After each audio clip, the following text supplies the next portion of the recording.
Thank you all for coming tonight. We will move forward with our Committee of the Whole agenda. Are there any amendments to the agenda? Yes, Councillor Brennan. Madam Chair, I would propose to committee that we, given the nature, we have two service reviews and the Maple Ridge subdivision report. I see Mr. Campbell in the audience, so I propose that we do that first and Any then objections? Continue on. Then we'll move Maple Ridge to A and corporate administration to C. We'll switch them. Thank you. Any disclosure of monetary interest? Seeing none, there are no delegations, there are no adoption of minutes. Are there any directors' reports? CAO Morris. Yes, several, Madam Chair, starting with Director Dunlop.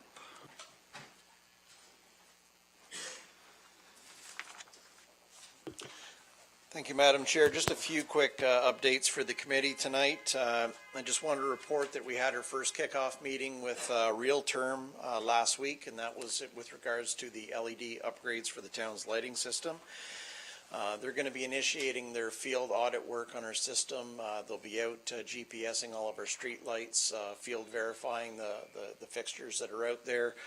And of course, that will all be feeding into an investment grade audit that council will consider before deciding whether or not to proceed with the change out. So that initiative's gone forward. We've just issued an update for the Abbott Street intersection, just so members of council are aware. The developer at the intersection where the plaza is installed a storm sewer very late on Sunday night. We scheduled that obviously because of the Beckwith Street closures to be done at a time that would be less impacting on the community in terms of traffic movements. The developer does need to get asphalt on that patch tomorrow, so unfortunately we're going to have a two-hour period tomorrow morning, 9 a.m. to 11 a.m., wherein Abbott Street will be closed between the swing bridges and essentially Lombard Street. So unavoidable, but a key step in helping advance that development, and hopefully it'll be less than 2 hours, but that's what we've allocated for tomorrow. The last update is the Beckwith Street project. We finished our second progress payment at the end of November, so we have our expenditures to date on that project are around $535,000 plus HST. Our net extras are around $9,400, which translates into contingency usage of about 1.7%. So we're very pleased. We seem to be running a tight ship with our team so far. Tomlinson is continuing with the installation of that very large sewer chamber in front of the bank. A lot of the progress on the project is going to be hinging on the we'll say drop dead date for paving, which is going to be Wednesday next week. That's when the asphalt plants will be last available to essentially west of Ottawa. So we're hoping to get most of the work done. Anything that doesn't get completed by next Wednesday would be rolled into mobilization for 2020. So that's my updates for this evening. Any questions for Director? Yes, Councillor McKenna. Thank you, Director Dunlop. The LED lighting, the who owns the data that the company is collecting, the GPS I'm most interested in? Will it stay in our hands, or will it belong to them, or could be repurposed for other uses? Oh, absolutely. All the GIS work that they do and all the field inventory work they do will be handed over to us whether we decide to proceed or not. Again, that's part of that initial phase. Again, if we do opt out, I believe, if I refer back to my previous report, I believe there's a $19,000 cost to opt out, but again, that data would be our possession when they're complete. Thank you. Any other questions? No, thank you very much. Thanks.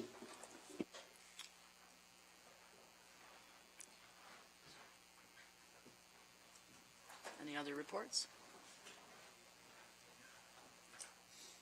Thank you, Madam Chair. Just a couple of pieces. We received a letter from CP Rail wishing to extend the lease for the Station Theatre.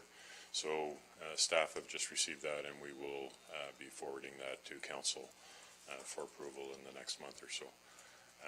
Town hall renovations, there was a report that came out on Friday, just an update for the week. We will be doing that every week to say kind of what we've completed and what's happening this week. I was through there today before coming up, and the bulk of the demolition inside is complete. The whole space has been opened up. We have a couple of questions for the engineers as we move forward, but this week they'll actually be hoarding off the front and removing the front of the building to do the pad for the new entrance. They have redesigned the drawings based on feedback from council last week with the archway and the doors and the other pieces that were mentioned. So those will be coming forward shortly. The bridges, the pedestrian bridges, we had the contractor on site today. They will be on site again tomorrow to pack and rebuild on the north side, on the south side rather, on Duck Island. And the bridges should be available for public use tomorrow. Any questions for Director Manhart? Seeing none, thank you very much. Yes, CEO Morrison.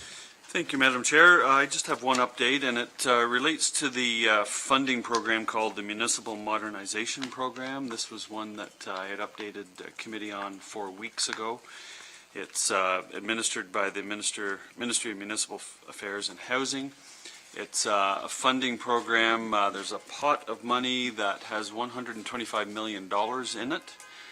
It's a multi-year project, and it would apply to small and rural municipalities across the province, so we fit into that category. There are 404 other ones out there competing or potentially competing for the money. What's interesting about this program is that round one is exclusively for third-party service reviews. The initial announcement was a little bit misleading in terms of scope. But we've confirmed that it's only for third-party reviews. So I did have an opportunity to talk to the Assistant Deputy Minister, and I just indicated to her that it would be important for the province not to assume that everybody needs a third party to do service reviews, that many of us have done them on our own out of necessity. So she got that message, and I hopefully took it back to the ministry. Obviously, we're very concerned. We're very much wanting to access the money, but we don't fit the criteria for the service reviews that we've already done. So having said that, you'll recall in the draft budget, there was an item for an IT and cybersecurity review. So we did apply for that program. We have $20,000 in the draft budget for that particular project. So that was the subject of our application. That went in last Friday. It's a fairly tight turnaround. We're told that we'll have a green or a red light in January, and the projects must be finished and posted on the host municipality's website by June 30th. So it's a fairly tight turnaround, but it fits beautifully with our IT and cybersecurity audit. Director Costello has finished the RFP, so we're ready to go with that. To launch that project, or at least the procurement part of that project, right away. So it's a really nice fit with the program, and I'll keep you apprised of how successful we are in getting funding. We're looking for 100% funding for the program. Thank you. Any questions for CAO? Seeing none, we will move. There is no correspondence. We will move into priority issues, and as we have flip things around, we'll deal with Maple Ridge Subdivision Report 2019-162. And Senior Planner Grenke, did you want to speak to this?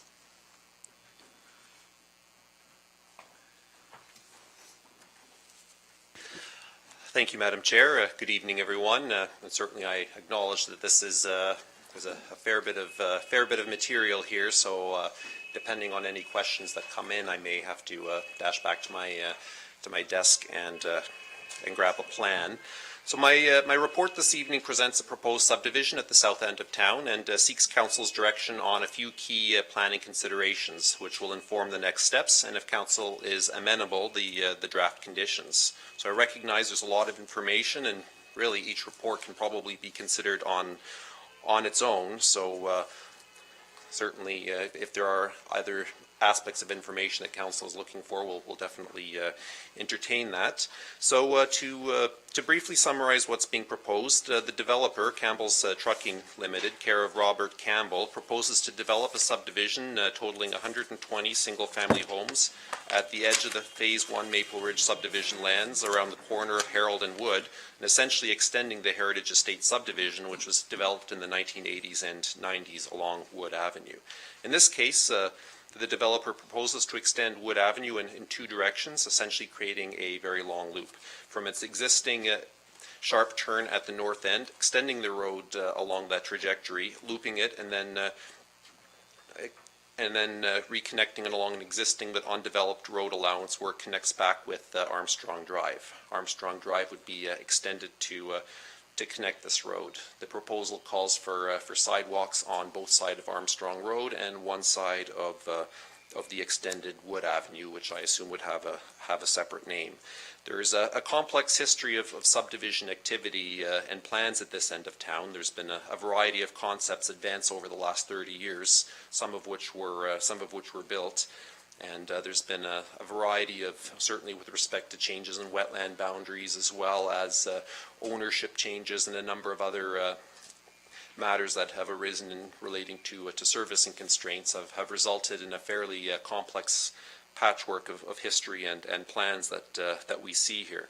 The Campbell's trucking land's about 26 acres in size, portions of which were actually slated for an earlier subdivision. However, staff understand that the street layout has had to change based on the wetland boundaries, and that's what the developer is looking to work with right now. Additionally, the unavailability of servicing capacity at this end of town has resulted in the development on the existing part of Wood Avenue on ditches, and that's become a major conversation piece through this whole process. So the history was a key theme that came up in the public meeting with the Planning Advisory Committee hosted, and also the discussion staff have had with abutting property owners over the last month or so. It was a very informative experience for me coming in when I did, as there's a significant amount of neighborhood knowledge, background, and context that I was able to soak in these discussions, and a broad acceptance, I understand, for the potential for residential development on these lands. In May 2017, the proponent pre-consulted with the township and RVCA staff, and the concept plan, similar to what's presented today, was presented at that time. Over the next while, the proponent undertook technical studies required to demonstrate the suitability of the development, and once the application was formally submitted, the studies were reviewed for completeness by town and RVCA staff, and feedback was provided. In July, a revised submission was provided that included an updated traffic study and significant revisions to the other supporting documentation to address operational concerns from Public Works and others. And some modifications to the plan included pedestrian blocks and changes to the geometry of the road network, especially at the south end of the site. And then in September 2019, following resolution of certain matters with RVCA, the application was deemed complete for processing. In this case, it's important that this information and all the documentation required to support the concept of development is in hand prior to the public meeting, so the public, committee, and council has the best available information to assess this proposal, and certainly led to a very informed discussion there. So the public meeting was held on October 7th. There is about a dozen abutting property owners, mostly residents along Wood Avenue, plus their Director of Public Works, the applicant, his consultant planner, and engineer. The meeting was actually quite collegial. The community appeared to broadly accept and support the concept of development, with one reservation from an abutting property owner noted with respect to traffic impacts. The primary concern noted from the residents was the ditches along Wood Avenue and questions as to how that would be managed. The development concept that's been advanced here calls for stormwater for the southern end of the subdivision to be routed down Wood Avenue in new storm sewers and outlet to the storm pond that was recently built behind Herald Street, and that will be sized to accommodate this. The concept would involve filling in the ditches, which was very generally welcomed by neighbors. Public Works staff are also recommending that the work not be at the cost of the benefiting neighbors, with the actual cost-sharing arrangements to be determined. So broadly speaking, staff agree that the development site is best suited for residential development, and generally a lower density in this case is appropriate given its location at the periphery of town with really no expansion potential possible beyond this corner and lack of direct access to higher order roads. The official plan designates the land for residential development, and the current zoning supports low-density residential with a holding provision affecting the south end of the site for servicing, which can be lifted if and when the development proceeds. So at this point, staff have begun work on draft conditions in anticipation of council potentially giving us that direction. However, there's still some information we are requiring from the applicants to guide this, which they have been advised of.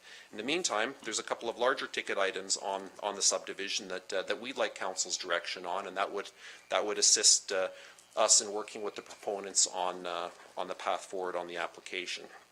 The first item is density. The subdivision proposes a concept that features entirely single-family homes, which is relatively unusual in an urban context when looking at a lot of subdivisions.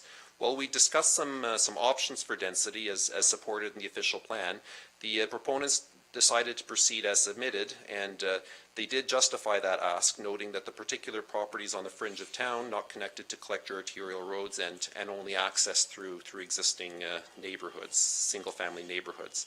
The planning rationale also noted that the multi-residential market is well served in this end of town with new apartment construction and various stages of planning approval, as well as townhouse development a little bit to the north.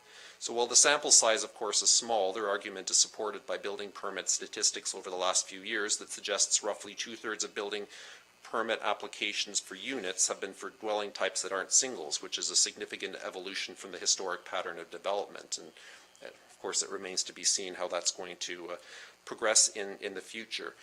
The exclusively single detached concept was also supported by neighbors who appeared to favor lower density as most compatible with their community. The Planning Advisory Committee also generally favored an application for single-family homes at the location in order to best create a. However, they were receptive to considering alternative forms and densities where it made sense in the community. I don't think they were looking for wholesale changes to the road network, but if there were opportunities with what they had there in order to help best create a complete community. Like, I think broadly speaking, the area does lend itself well to single-family residential characteristics. I certainly support a subdivision model that's predominantly that. I think it makes sense in this location, and singles are still a part of the housing mix in town and still forecast by the official plan to be roughly half of the building stock moving forward. That being said, I think we do have an opportunity here, which I feel I do need to bring to council's attention. The road network has been constrained in some places by the fact that this is a very long and narrow lot. There isn't really an opportunity for much of a grid, but in a few spots this has resulted in exceptionally large lots, particularly at the southeast corner of the site, where there are 3 lots facing County Road 29 that are each close to half an acre in size. So they're pie-shaped lots with little frontage, and they open up to the rear. So I recognize that these lots certainly would be providing high-value lots, but I encourage council to consider whether additional units in some other form, such as townhouses, would maximize the efficient use of this land. So I will note that the proponent does not favor making these alterations. So I would leave that to council. That may trigger changes to the engineering and potentially running into headwinds at the local community. Carl, can I just stop you there, because we've got a lot of information and you've given us the 3 options, and we have had very little time to digest this since we got it Friday. I think if we could stop you there and discuss this one issue first, and come to some consensus, and then we'll move on with the next few. So does anybody want to speak to the 3 options presented to us? Councillor McKenna and then Councillor Dwyer. Thank you, Madam Chair. Mr. Gringy, I just want to understand, so it looks like there's 4 blocks of options throughout your report. And if we just discuss this one now, and we make a decision on any of the 3 or some other, does it have an impact on the other 3, or can we treat them distinct and make a decision on one and then go to the next to make a decision? And That wasn't just clear to me. Yeah, I think in general, these can be considered on their own, so council can provide direction on the density, and then Okay. we can have a separate conversation about some of the other items. There's obviously the potential, and depending on how council wants to proceed on this, there's, like, for instance, and again, I'm just throwing this out hypothetically, but if council were looking at density or alternative parking requirements or parkland requirements, those can sort of be considered together. But the way the recommendations were phrased is that each of them can be considered on its own, not necessarily guiding Thank you. the rest. Okay. Councillor Dwyer? Thanks. Carl, the staff report references, this is kind of a general question, it references minutes with draft conditions, I believe, coming forward to PAC on November 21st. Did that ever happen? No, the draft Okay. conditions That's fine. aren't ready at this point. That's fine. Then, having reviewed the information that's contained within the report, I'm mostly inclined to support the exclusive single detached dwelling concept for the following reasons. One, given the history of this file, it was clear that the development of kind of higher density dwellings as part of the subdivision was to be focused around Brockville Street, which is exactly where we're seeing it develop now. It included things like the long-term care facility that also fronts on Brockville Street, as well as the existing condo buildings that predated the registration of this phase, but was considered part and parcel with the draft approval of the entire block. So to me, to say that high-density dwellings should be included in this last phase of the development doesn't make a lot of sense to me. And a lot of it has to do with the fact that it doesn't have direct access to to a collector or arterial road. And the fact that the zoning is already exclusively flagged for single detached dwelling. I would raise concerns that if we're going to all of a sudden toss high-density dwellings in here at the 11th hour, that the fact that they weren't raised at the first public meeting or subsequent public meetings to give the public an opportunity to address that would be a concern. But it also seems clear that not only is there consensus from the developer, but also the residents within the community to support the current model. So I have no problem supporting what has been supported by PAC based on their minutes and by the wider community as well. Thank you. Councillor Mayor Panko? I agree with Councillor Dwyer's comments, and if you look at the diagram, I mean, the lots are irregular, they're quite deep, they're broader at the back, as they said, along the Highway 29. The frontages are not inconsistent with the frontages of the other lots in that whole subdivision. And it probably creates a little bit more buffering opportunities, I think, from the highway, and I think they're probably marquee lots will attract maybe some potentially larger homes. And I think one thing we want to make sure we have in our community is a variety of lot sizes, home styles, home sizes, and so it's consistent with what I would like to see there. Councillor Brennan? Thank you. Yeah, and we're on the PAC committee, and this was discussed twice, and the one time the residents were here, they agreed with the concept of the subdivision as single-family homes, and I think that it fulfills a need that we have in Smith Falls. I mean, we've got so much going on in terms of that density, high-density builds in town right now. I think that it really fulfills a need.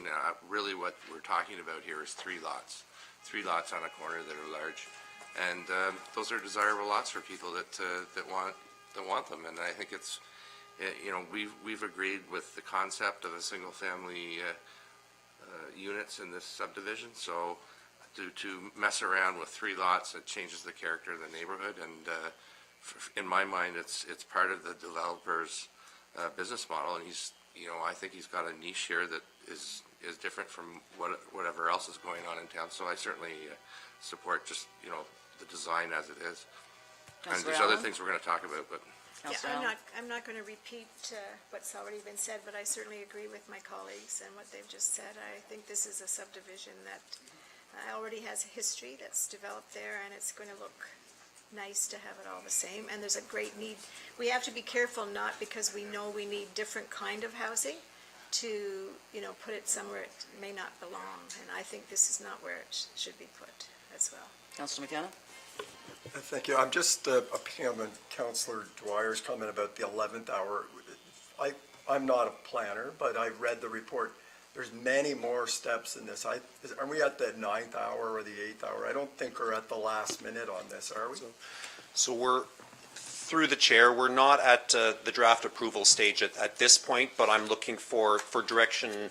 So we have a complete application. There's been certainly discussions with the proponents as the application evolved, but we presented to the public exactly what the application looks like, and certainly as has been noted by others, there's broad support from the public there, and part of my review of the application is to have a look at this broader question. So if we were to accommodate additional density on some units, then that's direction I would take back to the proponents and see what we can do. Certainly if council supports the application as submitted now in terms of density, then we proceed as is with the direction that was given. I think obviously the further we get along in the process, the harder it is to make any changes. Yeah, I'm not suggesting that we would bring it up later. I'm just trying to get a sense of where this isn't, we're not about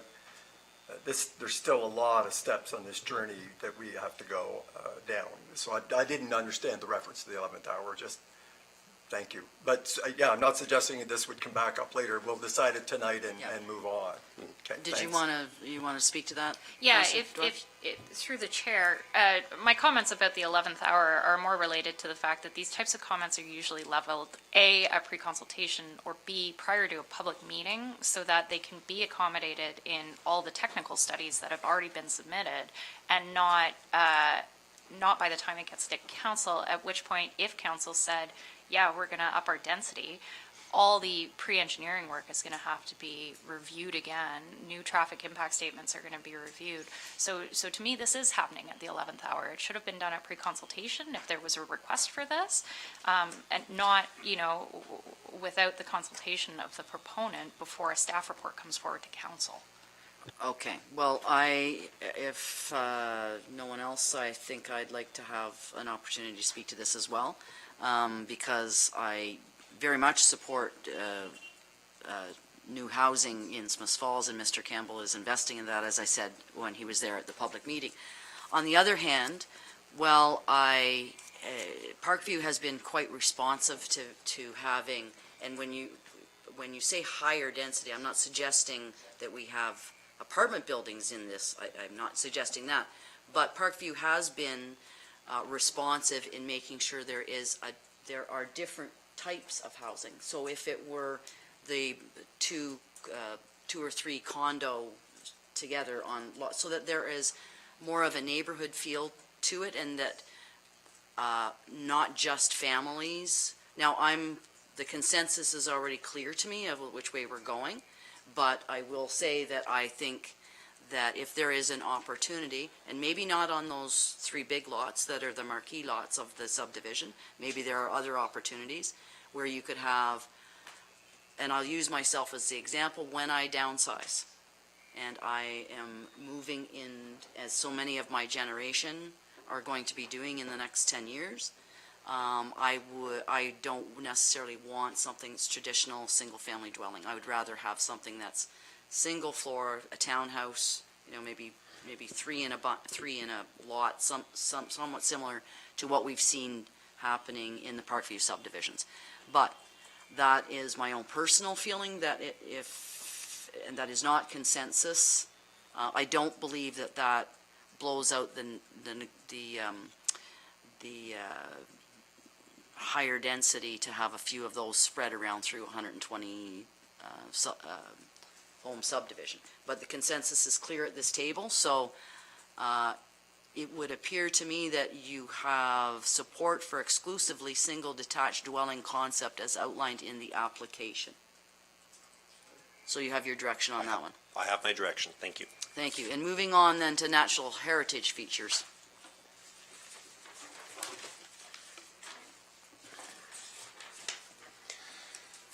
Okay, so with respect to the wetland compensation, that's an interesting one. The draft plan proposes 3 lots in the third phase that are partly within the Swale provincially significant wetland. These were identified in the environmental impact study confirmed by RVCA and subject to extensive discussion between the developer and RVCA. And several options were explored, including removing these lots altogether. So RVCA had accepted that the natural features at that location were perhaps of less value in species composition and connectivity, and instead agreed to a compensation program where the developer provides or restores wetland at a 2-for-1 ratio. And that would be, so restoring 2 times the amount of wetland space that would be removed from circulation. The developer doesn't own any land in this area that's suitable for the purpose. However, there is an area of town-owned land that the developer's engineer proposes as potentially suitable. This would be in between the existing wetland and close to the proposed trail. RVC biologists are assessing the land for suitability, so we don't know for sure yet whether it'll work from their end, but pending RVCA's approval and Council's blessing in principle, we'd recommended a condition of draft approval be that a compensation plan be completed for that area. And it's our recommendation as staff that we just know what this compensation plan broadly is going to look like, and then if that's acceptable, the exact conditions would be implemented through as a condition of draft approval. So I think at this point we're just looking for Council's support in principle to the notion of the wetland compensation being provided at that part of the property. The staff recommendation is that we proceed and accept that. Okay, I'll stop you there again, Carl, if we can discuss this bit. And Councillor Dwyer, you had your... Thanks. Carl, can you clarify, the land in question is not actually provincially significant wetland, and it's not identified as locally significant wetland by RVCA. It's just the buffer land around the wetland? So my understanding through the chair is that there's a small, actually I'm wondering if I should just go in and find the RVCA report. But my understanding is there's a small piece of wetland that actually is technically within the PSW affecting those 3 lots at that area. So the part of the EIS process has recommended a development setback from the wetland, and with this small piece of wetland on those properties and the recommended setback, it would make the lots very difficult to develop. So the developer's engineer and RVCA are working on a proposal where they essentially write off that little area of wetland and compensate it elsewhere. Okay. I'm fine with that. This approach seems to be becoming more and more popular, especially in legacy settlement areas. So I have absolutely no problem accepting that, and hopefully we can find a suitable location elsewhere. You know, it might even be better to work with RVCA to do something in Lower Reach Park, where I believe Art was working with them about a fish habitat or something like that. So I think there's ample opportunity to do some compensation elsewhere. Councillor McKenna? No, I'm in agreement as well. I think this is a nice option, and you're creative folks, and I think we could find something that works for everybody.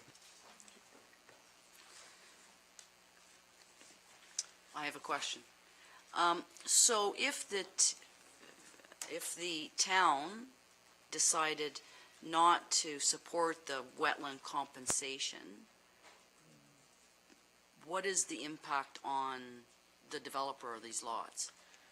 Just for my information.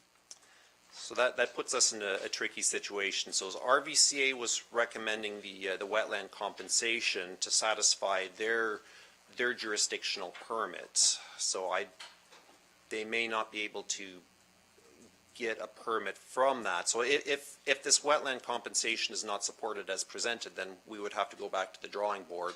The outcome may end up being that these lots be removed from circulation. Because the developer doesn't have any land to work with to do the offset, it would have to happen on town-owned land. That's correct. So in this case, at least within this area that we have control over, there's certainly privately owned land on the other side in Rideau Lakes Township. So the lands in between the Campbell subdivision and Broadview Avenue, there's a complex ownership history of them, but we've confirmed that they are indeed owned by the town, and it's very closely related there. I think there's certainly some opportunity for compensation there. We're seeing a lot of invasive species encroachment in these areas. We're losing a lot of ash trees, so we think that there is an opportunity there. Any other questions or comments? No? So it appears that you have consensus for option one. Yes, thank you. Proceed with wetland compensation. Servicing and stormwater. Now it's starting to get complicated. So I think that has been the biggest piece that's dominated the discussion of the subdivision is stormwater and Wood Avenue, and my colleague Director Dunlop has been certainly more technically involved in that, and I may call on him to respond.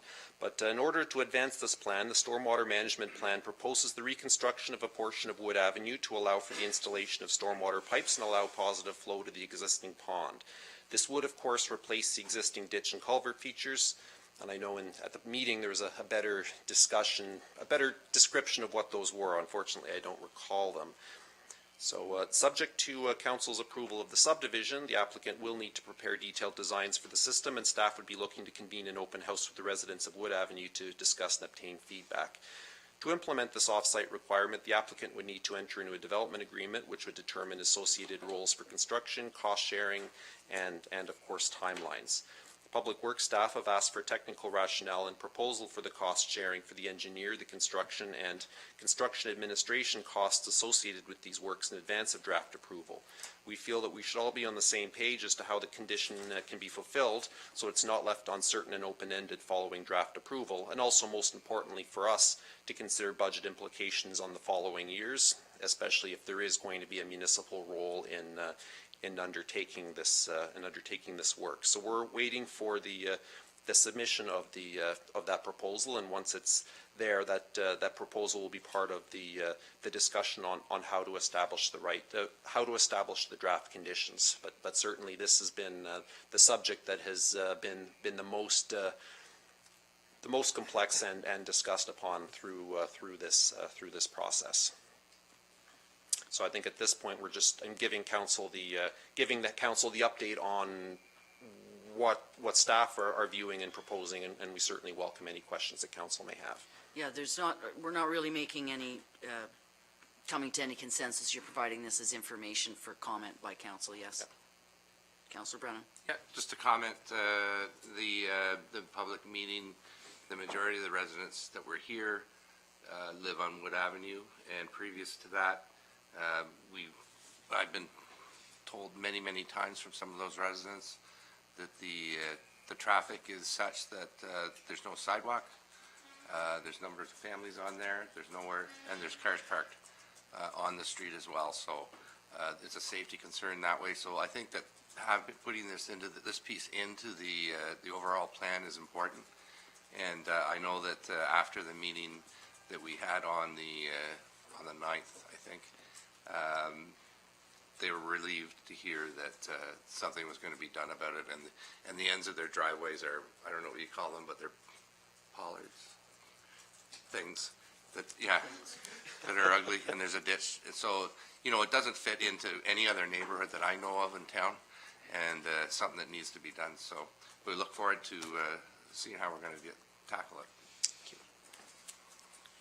Councillor McKenna? No. Councillor McGuire? Thanks. After Woods filled in, is Marguerite going to be the only street that still has the ditches on either side, or is it included in part of this plan? Director Dunlop can correct me if I'm wrong, but Marguerite is not part of this subdivision, this particular subdivision plan. Are you aware of it? Did you want to speak to any other plans for Marguerite?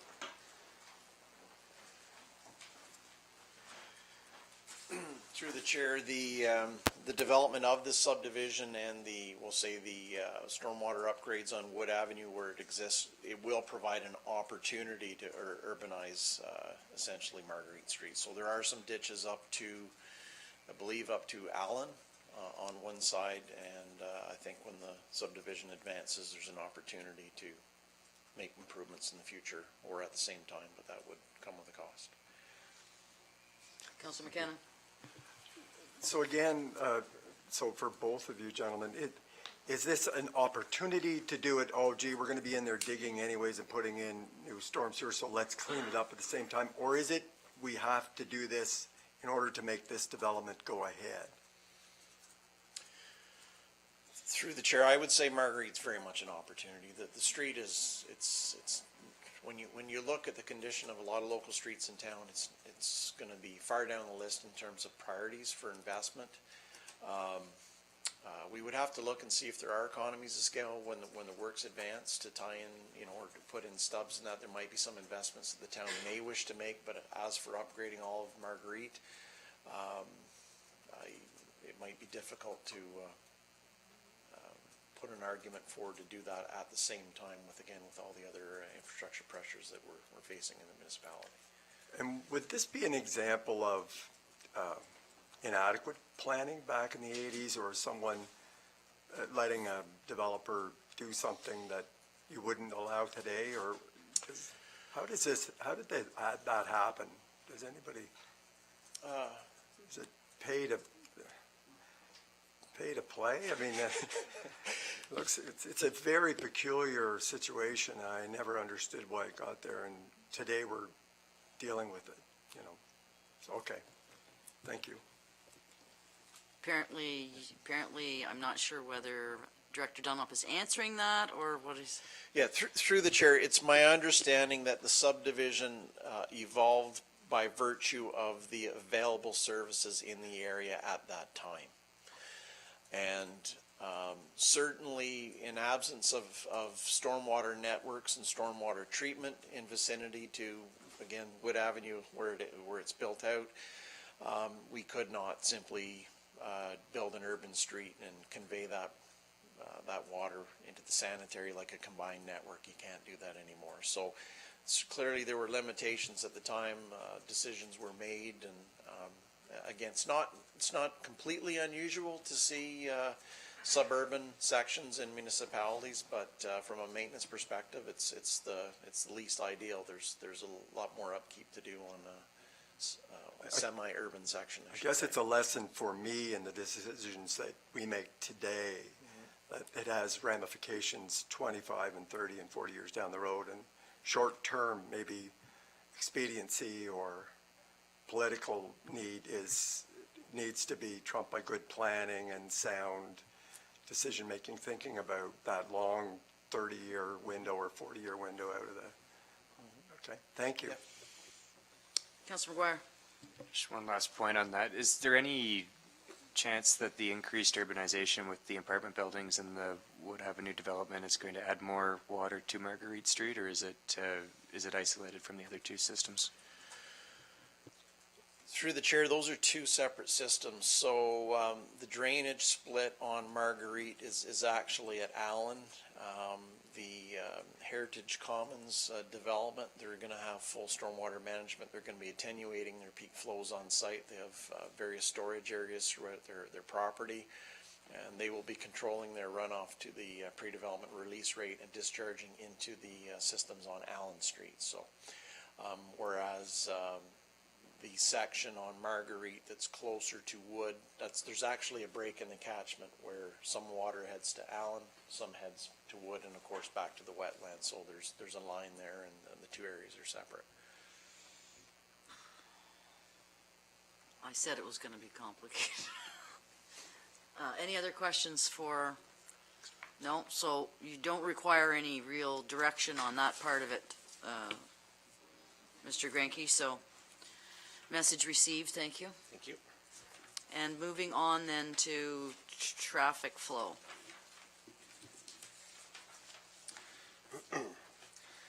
So this is another item that I'm just raising for council's direction and attention.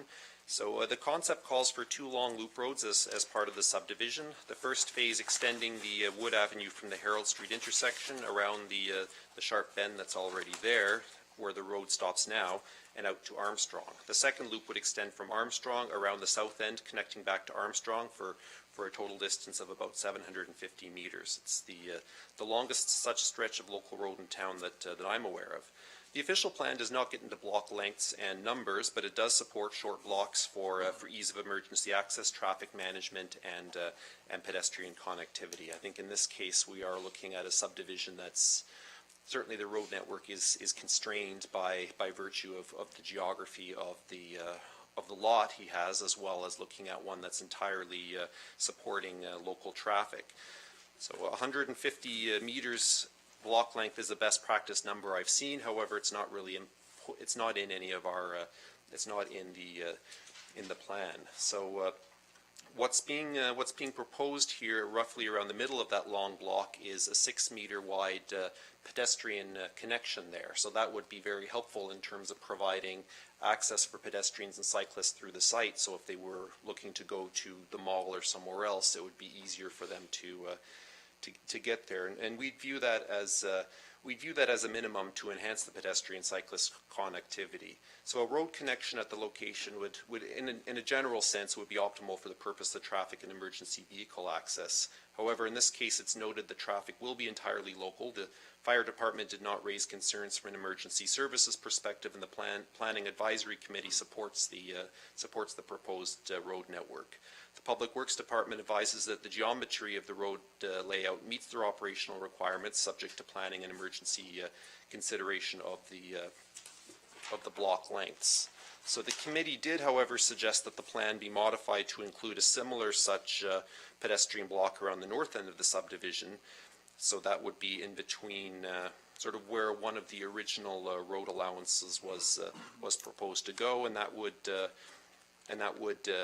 certainly enhance the opportunity to provide pedestrian connection there. It should not affect the viability of Lot 51 on Wood Avenue, as the lot is 20 meters wide. However, may affect the viability or layout of lots on the other side facing the new streets. So if council provides direction on this additional on this piece, then we will reach out to the proponent. Certainly, in terms of long block lengths, that's not generally it's not my preference. However, we do recognize that this is entirely local access. There's not going to be a lot of traffic there, and certainly from as a condition of draft approval, staff would be recommending that the developer establish traffic calming measures to mitigate speed in consultation with the Public Works Department. So we don't know what that would look like, but that would be discussed, as it is a very long the new Wood Avenue, or whatever it's called, is a very long road. Thank you. Councillor Dwyer, you're first. Thanks. Okay. Carl, going back through the staff report, I note that your comments to the public at the public meeting confirmed the road closure. Is that correct? The lot 51 there, in between on Wood Avenue? The one that's mid-block, that PAC is now proposing as a pathway. So to my knowledge, that's not a municipal road allowance. It's not Correct. Actually owned by the municipality. Right, so your comments at the public meeting indicated that would not be a road connection. That's correct. This was Okay. a discussion that came forward following the meeting. Okay, and I note that in the public meeting comments from the public, there seemed to be a receptiveness to not opening up that road to road traffic. As far as opening it to a pathway goes, I guess I don't share the sentiment that it makes sense to have it as a pedestrian pathway, because when I look at the layout that it's connecting to onto the existing Wood Ave, even if you duck up from the new road to Wood Ave, you're going to have to jog down either to Armstrong or Marguerite to make a connection to, say, the mall or either elementary school. So I don't see there being great value there, given that there's going to be an extension of Armstrong and also a connection up to Broadview. I do like the idea of having the proposed walkway around the stormwater management pond. It would be nice to have that kind of accessible to the public. So I'd be supportive of the walkway up at the top, but not necessarily the one that's mid-block. Any other comments? Ms. McKenna? Yeah, I'm supportive of what PAC is suggesting. I think it breaks up the street and could probably add a smaller green corridor in there. So, and PAC has given this a lot more thought than I have, so I'm happy to support their suggestions. Okay. Any other comments? Then I will, this was discussed at PAC, and I was supportive of adding the pathway. As I don't know if there was complete consensus, or it wasn't, what's the word when everybody votes for the same thing? Yeah, I don't know that it was unanimous, but there was certainly consensus to add that pathway at the PAC, and I will continue to support that. So anybody else have any? Yes, Mayor Panko. Carol, at the top of the diagram so the new road will be entering what is now a cul-de-sac, I guess, on Wood, right? Where it pivots and turns on to Harold, is that correct? That's correct. The road would just extend what's a cul-de-sac right now. Just concerns with the design there where cars exiting at that end. You come in almost making a right and then having to make a left turn onto Harold. Is either, maybe it's Troy, I don't know the answer to that, but will it be that much of a awkward intersection here, or is there, I mean, I don't know what kind of traffic patterns we expect for that end, and what plans do it have to mitigate any issues at that intersection? Well, certainly, I'll defer to Director Dunlop to respond to that, but certainly in this case, we have the road's in place. There's a number of houses have already been built along there, so it would be, I guess, extending the existing situation rather. But I'll defer to Mr. Dunlop if he has any comments about the operational elements of that intersection. Excuse me for a sec, Troy, is there any way we can get the map of all this up there?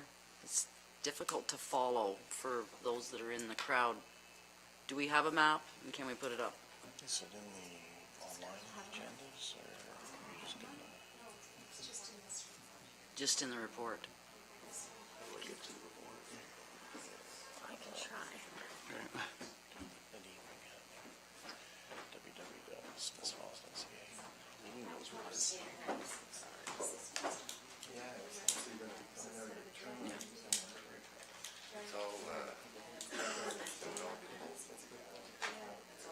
Yeah, but maybe I know that is one block garage.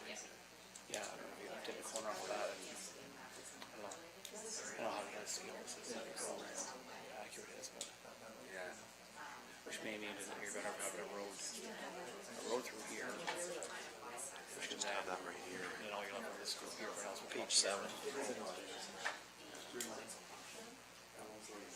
Yeah. Just go to the main one. You go to the main web page.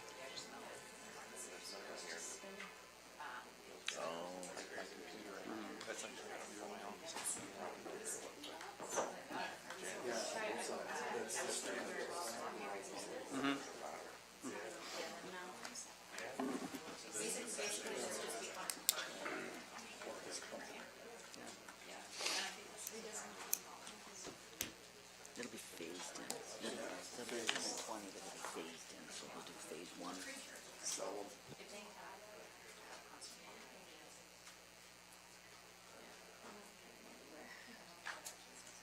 You don't have it saved on the P server anymore? No. Unless you go into planning. Okay, well, let's not hold up the meeting for this. Maybe you'll have to walk us through this. Because I find it, I'm a visual person, and when you're describing things like that, I like to be able to see that. Can we just go ahead with Yeah, I think Dr. Dunlop's? page 8's got the best diagram, I'd say. Yeah. Page 8 or? Yeah. Yeah. Yes. Okay, so walk us through it. Yeah. please, Yeah. Dr. Yeah. Dunlop. Close it up a bit. Through the chair, yeah, looking at page 8, that is a pre-registered roadway that's already in existence with the town. It predates me personally. The geometry, I believe, was largely driven by the environmental buffers around the wetland, I believe. We would be working with WSP on their engineering team to try and improve, we'll say, the signage and navigation around that intersection. It's unorthodox, certainly because it's a bend less than 90 degrees on a street. So we're committed to work with WSP's team on that and make some improvements, whether it be through line painting, additions of other features, but it's pre-registered. Which just, I guess, makes me wonder, going back, and my image has disappeared here, but to page 7, where we've got the other diagram, and rather than having a active transportation pathway through at the next drop down, which is out in front of me here, if that was instead a roadway, would that help divert more? I guess the idea would be, can we push more, I guess, try to encourage more traffic not to go through there, but instead take the pathway block as suggested by PAC, and if that was going to be an access road. Which would only leave a handful of homes at that other end, which could go around that, through the cul-de-sac. Yeah, I would presume about most traffic exiting that area, I mean, where the proposed pathway is by the planning advisory, I would say that's almost a break point where traffic will want to go one way or another, I would think. Ross Avenue is shown on the plan, but of course Ross Avenue is now a active transportation pathway as well. So it'll be boiled down to traffic splits, either going to Brockville Street or heading to Broadview. So I don't believe you would be seeing high volumes of peak traffic going through that area. When you look at the most busiest traffic generation in the subdivision, I think the peaks are up to 119 trips in a peak hour, and again, over 60 minutes. That's a car every 2 minutes, or 2 cars every minute when you break it out that way. And that was proposed to come out Combination of to and from. at Armstrong? The generation from the subdivision, again, in its entirety, in its peak, is 119 trips per hour. But through Peak through hour. where? In the traffic study, they have that allocated to different locations. Yeah, okay. So worst case basis, this subdivision generates 2 cars a minute in a peak hour in total. And when you distribute that over the multiple connection points, it's actually not very significant. No, okay. And again, peak hour. Councillor Dwyer. Thanks. Just an observation, and I think Director Dunlop has illustrated this quite well, but when we start to make ad hoc changes to a subdivision plan like this, it has ramifications through the other studies and potential considerations that would have to be reviewed again. So I don't know. I would like to think that at this time, if staff, particularly engineering staff, are satisfied with the studies that have been presented to support traffic design within the subdivision, that we let sleeping dogs lie. Okay, so if I'm right here, what the 3 options we were considering was a pedestrian connection was recommended. Support of an inclusion of additional connection street, I think that was discussed and discarded just lately, and support the street layout as proposed. So if we are not planning on adding another connection street, and PAC did not advance that from the committee that we add another street, what they did advance was that we have a pedestrian connection at the old road allowance. So if we have consensus, can we get consensus on having the pedestrian pathway?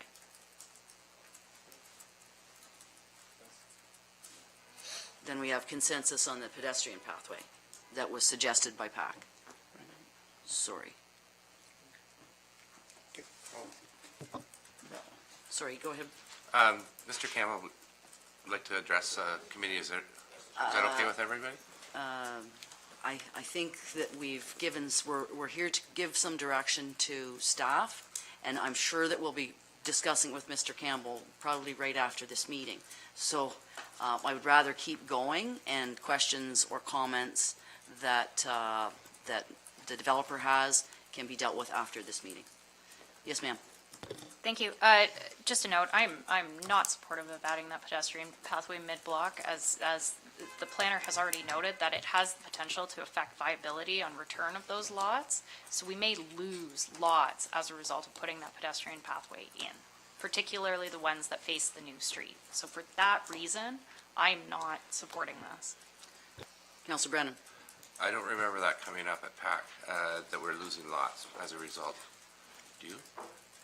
No, that was not the discussion that's- at PAC. Yeah, so that changes my consideration.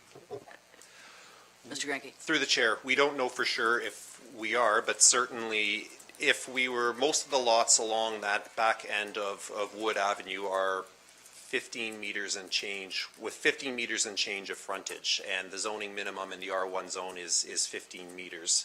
So if we were to be proposing a path of 5 or 6 meters wide, as these normally are, then there's the possibility that lots may end up being lost just based on the reorientation of everything else. That those numbers haven't been run yet. If this is what council is, if council's direction is to investigate this, then I would work with the proponent and his design team to see what this looks like, and if there's the possibility of doing this without losing lots. But I can't say for sure at this point whether that's going to lose or not lose lots, but there's definitely that possibility. Alternatively, we can look at approving lots with reduced frontage. That's another option. Councillor McGuire and then Councillor Allen. Thank you. I wouldn't support it if we're losing lots, just because I don't see, like Councillor Dwyer, the advantage. Like if I was a pedestrian in this neighborhood, I would use that for recreation only, plus the added cost to the town to maintain it. I'm not seeing the advantage to it right now, but I wasn't at the PAC meeting, so. That, as Councillor Brennan's pointed out, that was not part of the discussion. Councillor Allen? Yeah, I agree with my colleague. I think we need the lots, and if doing the pathway is going to prohibit that in any way, I'm not supportive of it, because we need to grow. I mean, that's a given. So if creating that walk path is going to then mean that those lot sizes that are behind it aren't going to be developed, that's not, I'm not approving that. Mayor Panko. Well, I think maybe let's go back to staff to work with Mr. Campbell to see if we can carve out the 4 or 5 meters, whatever is needed in there. But remember, it's going to be also a long block there of, looking at roughly 50, 60 homes without a break. And again, for pedestrians and cyclists, it does give them an opportunity to get through there. Maybe not 50 or 60, it's probably 20 or 30, I guess, yeah. I see if turn it back to staff with the opportunity to see if it can be carved out without losing a lot, or if it's going to impact the number of lots. Councillor Brennan. Yeah, if we send it back to staff, that means it goes to the proponent's engineer, which means it delays. I don't see it as a game changer, and now that I know that lots will be lost, I don't support it anymore. I don't even, it wasn't a big deal at the meeting that we had, and now I know it is, so. Yeah, I think, and I'll just take a moment, I think the intent was that as you see, this is a very, very long block. And PAC's intention was to find some, especially if this is single-family dwellings, 120 of them, places for people, pedestrians, children, to have more options in their neighborhood. And that was, I think, the intent at PAC, was to find another place to put a path that could contribute to moving around that subdivision. You had something to say, Councillor Dwyer? Yeah, I'd like to request a straw vote on this one, because I don't think we do have consensus to move this forward. But to echo Councillor Brennan's point, I mean, to send this back to staff to revise through the surveyor and the engineers to do the design work, you're probably looking at 6 months out. And when we're facing a housing crisis right now, I'm not okay with that. I want to see this approved ASAP. It's been sitting in staff's hands for 12 months, and we are just here now. So the faster we get to draft approval, which still gives us the position to levy conditions of approval, the sooner the better. And I would agree with that, but if it takes 12 months or 15 months, if we make the right decisions at the right times and we don't run into something, I will not be pushed into making a decision like what has happened on Wood Avenue. Maybe that was the decision you had to make it the day, but I will take whatever time I think I need to get comfortable with it. But I think you are articulate in your argument, and that was not part of the PAC discussion. So I don't know that we necessarily need a straw vote, because it appears that with the introduction of what could happen downstream from that path in later years, that I think the consensus flipped. Am I right in that? Yes, for sure. Okay, then you have your consensus to go as outlined in the site plan. Or what do we call it? Yeah. That. Okay. Thank you. Moving on. So I think I'll go into to parkland and open space. So the proponent guided his concept from the original direction, which I understood to support either full parkland or full cash in lieu in order to help fund a meaningful improvement. And likewise, the Community Services Department its position that small pocket parks offer limited value to the community as a whole, and that residents would be best served by passive spaces and trail linkages. In this case, the proponent proposes no specific parkland block within this 26-acre subdivision lands. He does propose, however, to accommodate potential parkland associated with the roughly 1-acre stormwater dry pond at the south end of the site. The official plan does not allow stormwater improvements or any other infrastructure to count as part of the parkland allotment that we're allowed to ask for, unless it's a dry facility large enough to provide for safe recreational opportunities. At this point, a detailed design has not been provided for that block, so we don't know the extent of any potential recreational lands or how big they would be, so it is difficult to plan for that right now.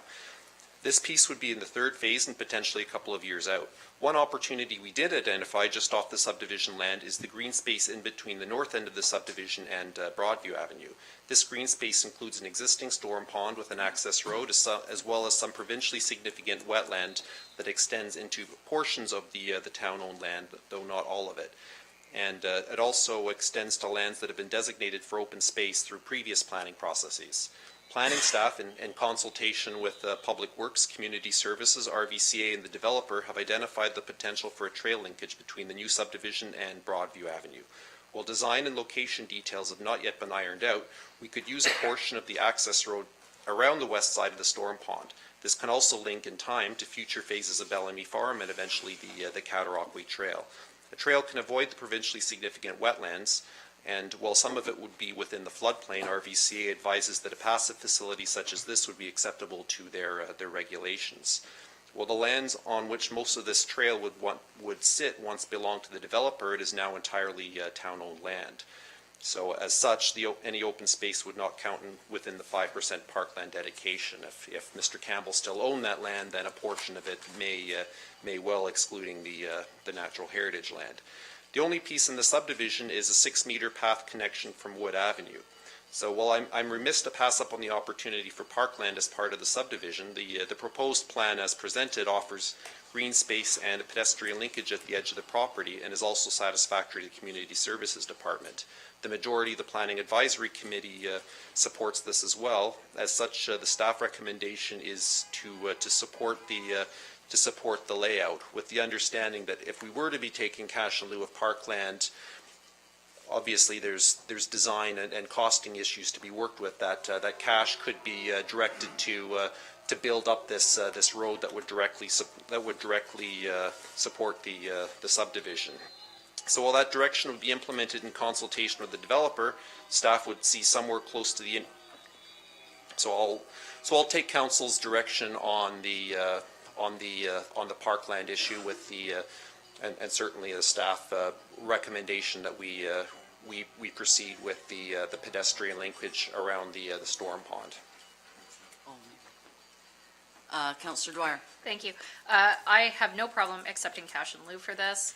It's clear from the comments levied by Community Service Department that a small tot park is not desirable in this location, and that there's greater value to the municipality in having some capital revenue to put into our existing parks. So I have no problem accepting that.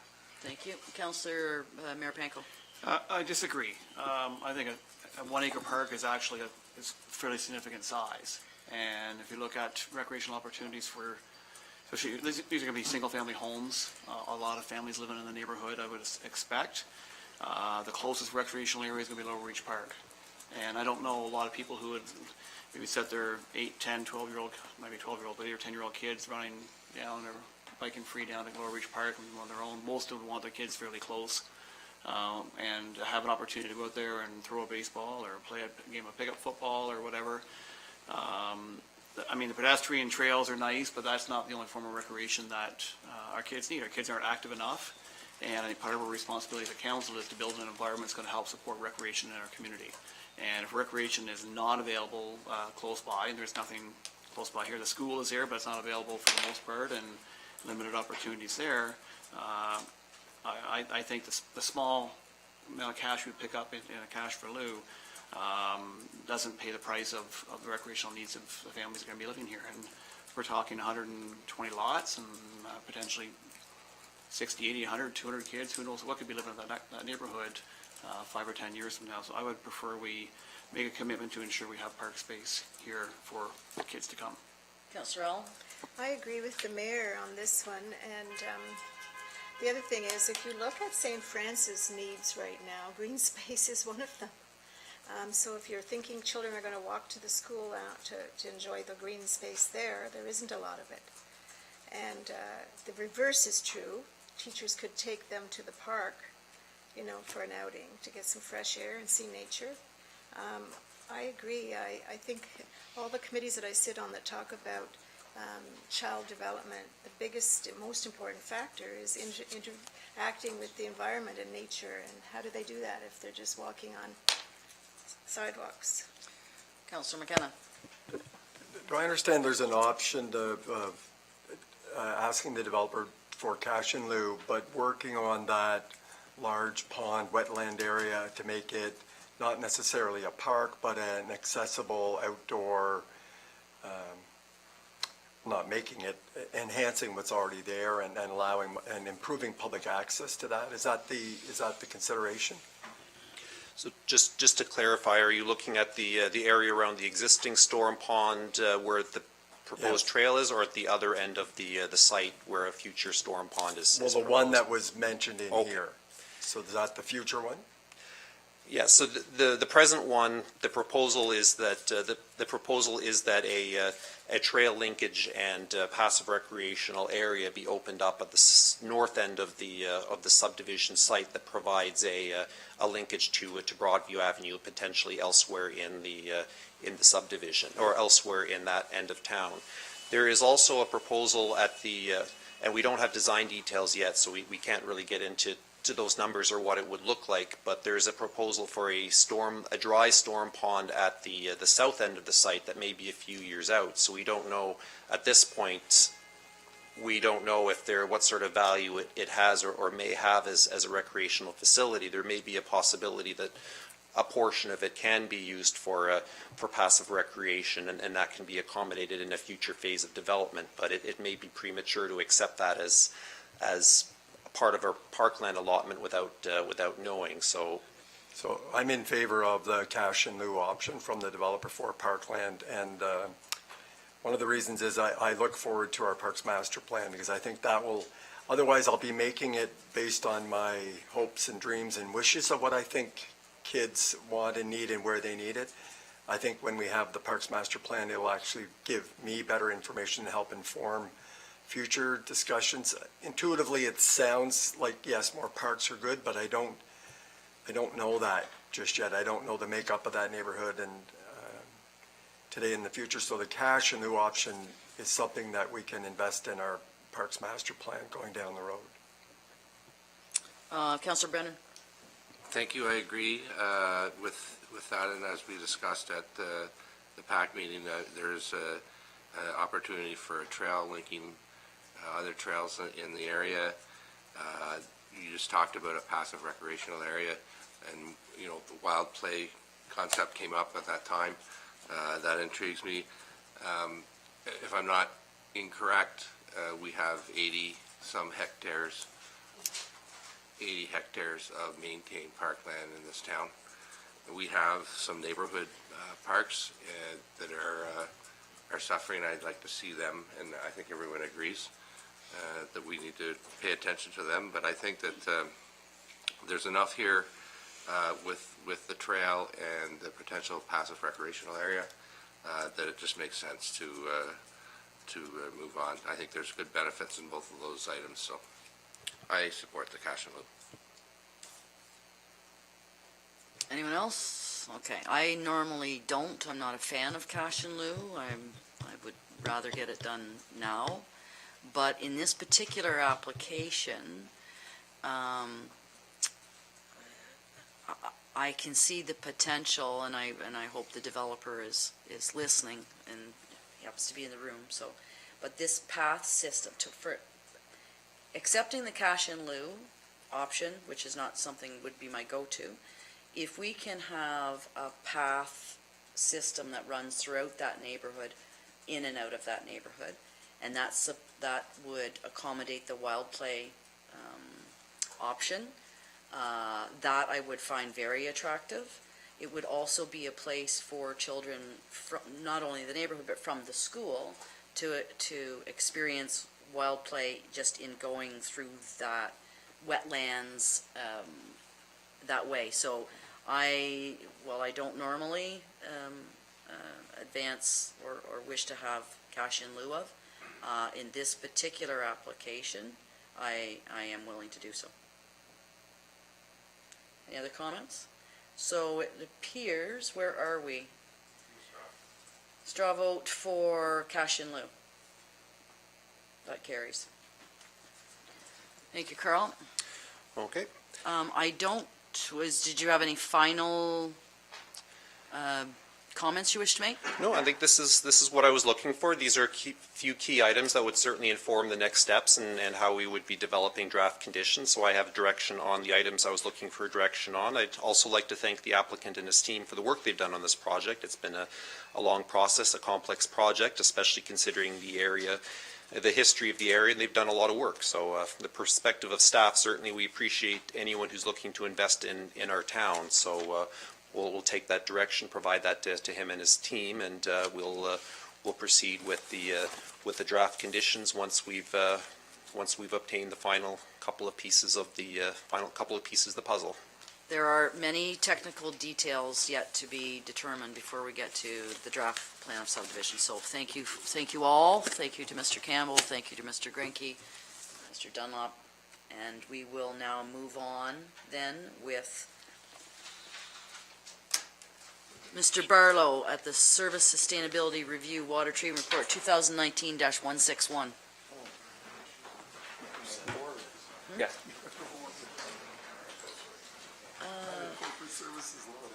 No, we switched A and C. Yeah. Oh, I see. He knows he's where A was. And welcome, Mr. Barlow. What can you tell us about our Thank you, Madam Chair, members of council. water treatment plant? Everything everyone ever wanted to know about our water treatment plant. That's right. You have the floor, sir. Thank you very much. Wait for everything to load up here. I believe Nadine set this presentation up on the website if you guys want to use that or follow myself. I'm not sure, Madam Chair, the best way to go through it. If we want to go through and I'll go through the introduction and then the history and the facility and kind of do a virtual tour of the facility, and then we can get into questions once we get into the benchmarking and the inputs at closer to the end. Sure. Is that, Yeah, I don't know that you have a slideshow for us, so Yes. let's follow that path, and we'll get to the questions at the end. Okay. Because I have some. I'm sure everyone does.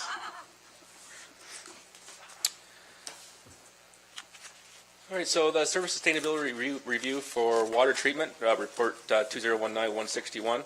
The purpose statement was to systematically examine the existing service delivery and develop options and strategies that would enable the town to match resources to services in the immediate and long-term future in a sustainable way.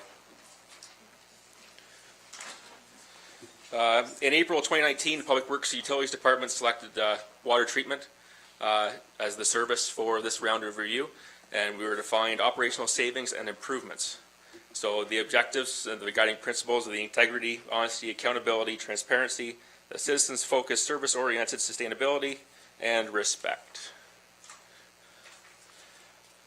Consultation. We started the process in April of 2019. We did data collection and inventory work till September, late September, to get the information together. The review team as well. We had our initial kickoff meeting for the team. That was April.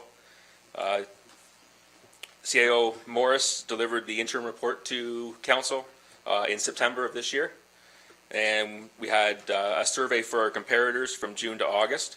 And you are now receiving the final report on December 9th. The team. We had Director Dunlop, Treasurer Koziel, myself, Andrew McNaughton, one of the cross-trained operators at the facility, and Jenny Ewell, also an operator of quite a few years' experience. Performance measures. We went out initially to look at operational cost per million liters treated, hours of storage, so the capacity per average flow rate of the facilities, employees or the FTEs per 1,000 population served, our percentage of non-revenue water, annual cost of water quality monitoring, that's the sampling and lab costs, and the annual cost for our chemicals and our electricity, if there was any water restrictions in place, and just to see how we were received with others when dealing with adverse water quality incidents, and if we were on par with other municipalities. The water plant located at 43 Abbott Street. It's a Class 4 high-rate dissolved air flotation plant. The design capacity is 14,000 cubic meters per day, and right now our average daily flow is about 6,700 cubic meters per day. The source water, everyone knows we are on the Rideau River, which flows in a northeast direction, and it's a federally regulated system that consists of the many locks and dams and weirs that they operate within the town of Smiths Falls.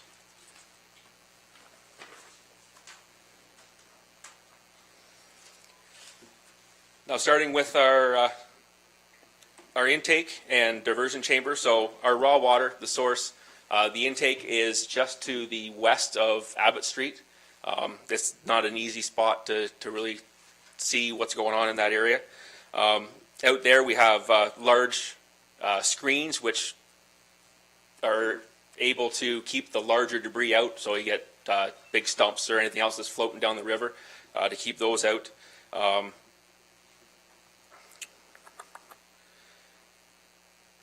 And also we have our zebra mussel control, which is a hypochlorous solution that we use to ensure that there's no zebra mussel buildup in that area so that we don't have our service blocked.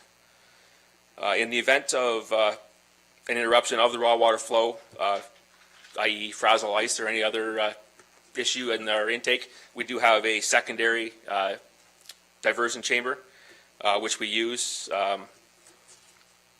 and that area is also connected with a 750 mil line to the treatment facility.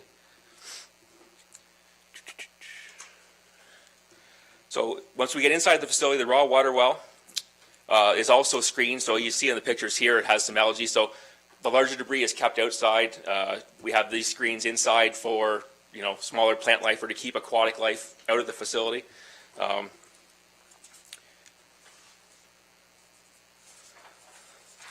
And from the raw water wet well, we go to the low lift pumps. So there are 3 pumps. They're all variable frequency drive pumps, and we operate with 2 of them at a time. So 2 pumps are operating while the plant is in operation. 2 of them are running while the plant is in operation. And there's also future growth of a 4th low lift pump when required if we do end up increasing capacity of the facility.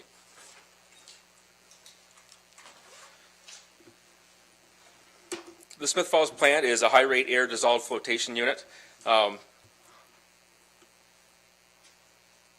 With this technology, we float the solids.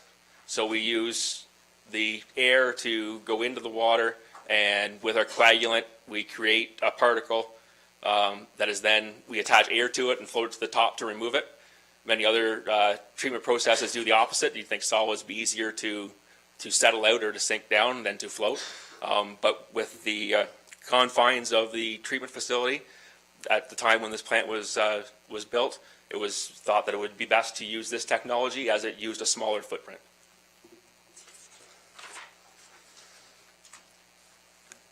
After the DAF system, we have filtration. So we have 3 dual media filters. The filters contain granular activated carbon as well as sand on top of a trough unit that keeps that media in place. The GAC is used for odor control, taste and odor control. So usually if you have your turnovers in the spring and the fall, you get the swampier smell that you can get from surface water. That's what the activated carbon is used to remove that from the system.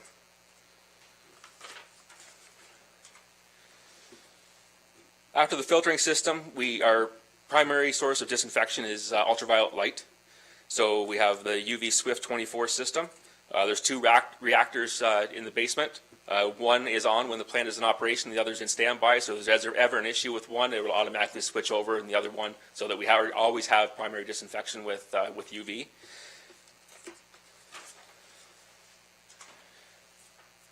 Our secondary chlorination and our backup, if the UV system was to fail, is chlorine gas. So we use chlorine. We have to have a certain amount of chlorine in our water that we distribute in the town under regulations.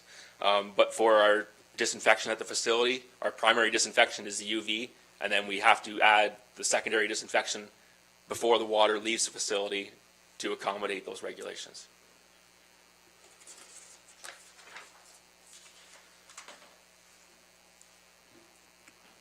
So corrosion control, we achieve this through the addition of sodium hydroxide, or also known as caustic soda. And we put this in the water prior to it going in the reservoir, so it has time to settle out, so we can make sure that our pH adjustments are correct before leaving the facility. The objective is to raise the pH to limit the corrosion in the distribution system, and specifically prevent the leaching or scaling of either dissolved or particulate lead into the drinking water at the premise plumbing. So the treated water, we try to maintain a pH range of 7.5 to 8 leaving our facility. The reservoir at the water treatment plant has a 100% capacity of 2,500 cubic meters. I say 100% because you never are able to utilize all 100% of that. Most facilities are able to utilize, 75, 80%. But actually in the town, further on in the report, we're actually only able to utilize about 30% of our reservoir space at the water plant on a regular basis. Process waste residuals management. So when we filter the water or we have to clean those filters back up, and we have to do something with that waste. So that waste is cleaned out of the filters with our backwash pumps.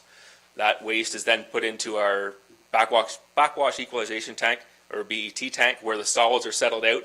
The supernate's sent back to the river, and then the solids are sent in the sewer system to the wastewater plant.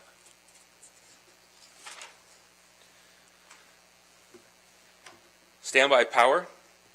So we're equipped with a diesel engine generator, genset, at the facility, which will operate or run the whole plant. And with that comes the 10,000 liter fuel storage on site, which you guys know about from the work we had completed this year. Supervisory control and data acquisition, or SCADA. So this is the computer system that the operators use to control the system, either on site, or they also have the ability to control the system remotely from their phones when they're on call, if they're off site or anywhere in the facility. They're able to access this to make sure that the plant is working properly, and then if there is any alarms, they can respond to them immediately.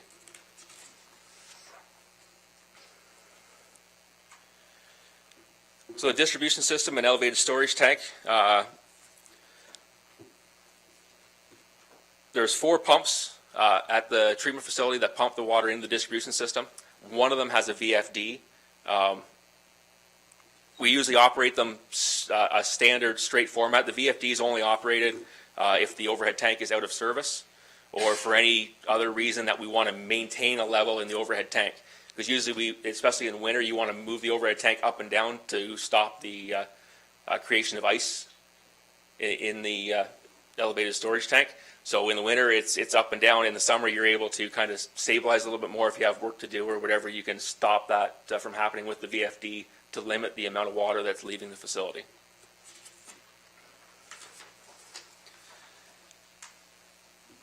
We have many analyzers at the plant for sample analysis. We have regulations, provincial regulations, and also our Drinking Water Works permit and license, which dictates what we have to sample and where we have to sample it. The picture here, that's of our filtered water turbidity analyzers, and that was a capital purchase, I believe, in 2018. And those are newer equipment, which reduces our maintenance and our costs for maintaining the older analyzers that were in place. We also do sampling from the treatment facility out in the distribution system. So there's 4 sampling groups, which is just for every month or every week of the month, we have a different group of sample locations that we go through in the facility to make sure that we cover the whole town, and that it's not always the same location, so that there's a mixture of the samples that we do take, so we're getting a true representative sample for the town of Smith Falls water. Key functions that we perform, just general administration, like the staff at the facility. They do any inquiries or supervision, compliance reporting, training, and after-hours monitoring and support. The sampling, all operational and regulatory sampling. Preventative maintenance, that's one of the main reasons why we have staff on site, is to make sure that they do have the time to work and do the preventative maintenance so that the things don't break down after hours or when staff is not on site.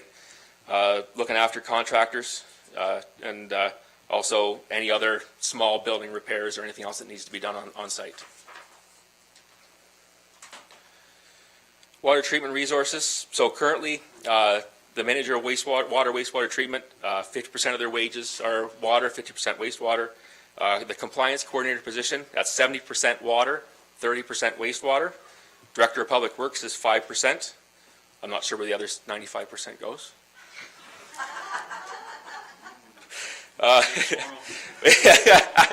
We have 3 full-time certified operators on site, and one of those FTEs is actually 2 operators who are cross-trained who go between water and wastewater currently. They both have had ambition over the last few years to get their licenses on both sides, and we've been able to accommodate that. We usually have 1 summer student at the water treatment plant. And currently there are 2 vehicles, a 2009 Ford F-150 and a 2015 Chevrolet Silverado. Now we go to some of the history. I'm sure you guys probably know the history a little more than I do. But it dates, the water system, treatment of water in Smith Falls dates back into the 1800s. While the first water commission to operate the water treatment plant was established in the early 1900s. Chlorination, which the 1920s date always gets to me, because when you talk about chlorination, that's 1920s is when chlorine was introduced into the system to make sure that all the waterborne pathogens were eliminated at the time. And it was in that era where you always hear the history of when chlorine was introduced and the level of illness that dropped because of the addition of chlorine in the water.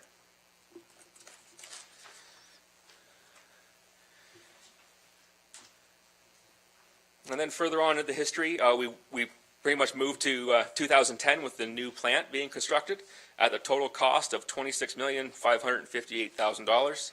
And you'll see that almost 18 million of that was federal and provincial grants, and just over 9 million was financed by the town for a 30-year term ending in 2040. Historical cost of water treatment. So when we went out for comparators, we asked them for the previous 3 years. So this is what our actual cost was for water treatment, minus transfers to reserves, debt payments, or interest payments. So this is what it costs to make the water every year for the last 3 years.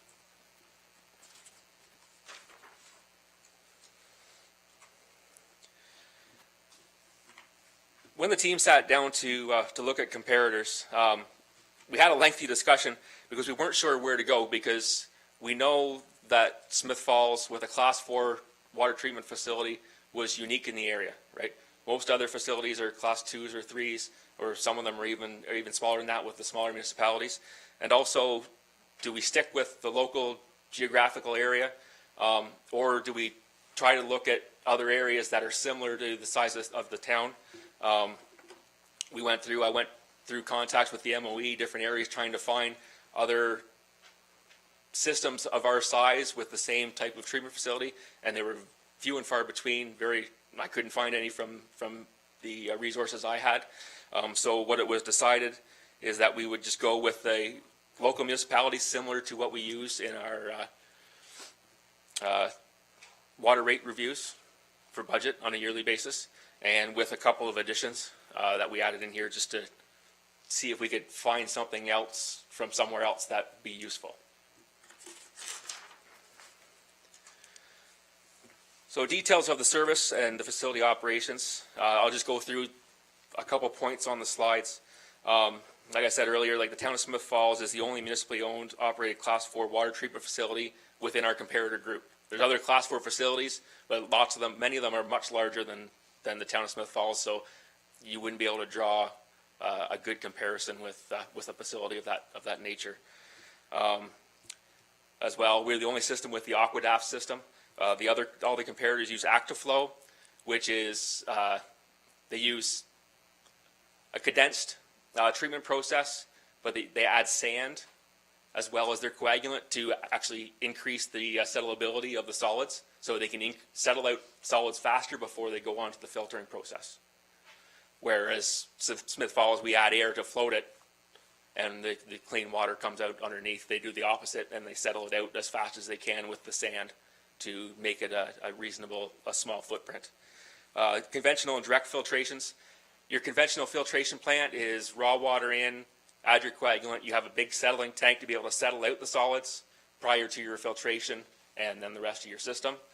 Direct filtration, all you do is you take out the settling of solids, so that's just water directly on your filters and then out the door.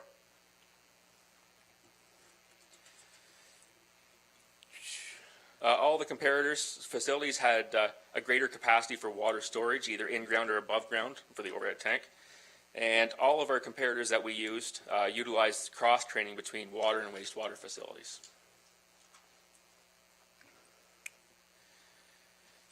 For details of the service for manager and the overall responsible operator, the overall responsible operator must carry a certification that is equal to or above the classification of the system being served. 4 is the highest classification, so no one can have a Class 5 certification. 4 is as high as the certifications go. So that namely is for 2 or 3 systems where they can have someone of a 3 or 4 operating that other system if required. So as stated, we're required to have a Class 4 certification to be overall responsible operator for the town of Smith Falls water system. Results of the comparators identified the 5 municipalities: Smith Falls, Arnprior, Dryden, Gananoque, and Perth. have the ORO responsibility and a manager role, and 3 municipalities contract out the ORO duties, which was Carleton Place, Prescott, and Renfrew. And all the comparative municipalities classify the manager as administrative, with the exception of the town of Perth.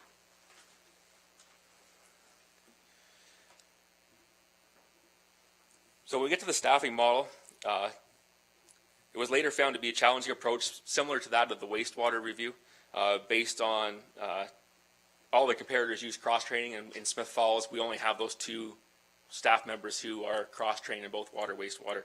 So it was very hard to try to,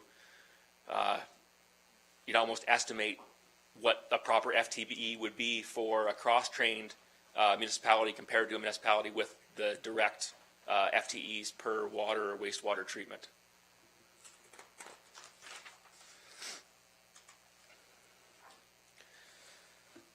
So for operational costs, all the municipalities provided information on their population, the operating authority, their treatment type, total flow billed, total flow treated, their non-revenue water, their electrical, chemical costs, training costs, lab and sampling costs, and the actual program costs for their 3 years averaging from 2016 to 2018. There were still issues with some of the information we received because not everyone breaks out their administrative costs for their managers the same. Some have it as an overall total for all 4 systems, where in Smith Falls we're able to isolate it into each separate system. So it makes it difficult to try to use the dollar value comparator from year to year based on a lot of the different ways of budgeting in the different municipalities.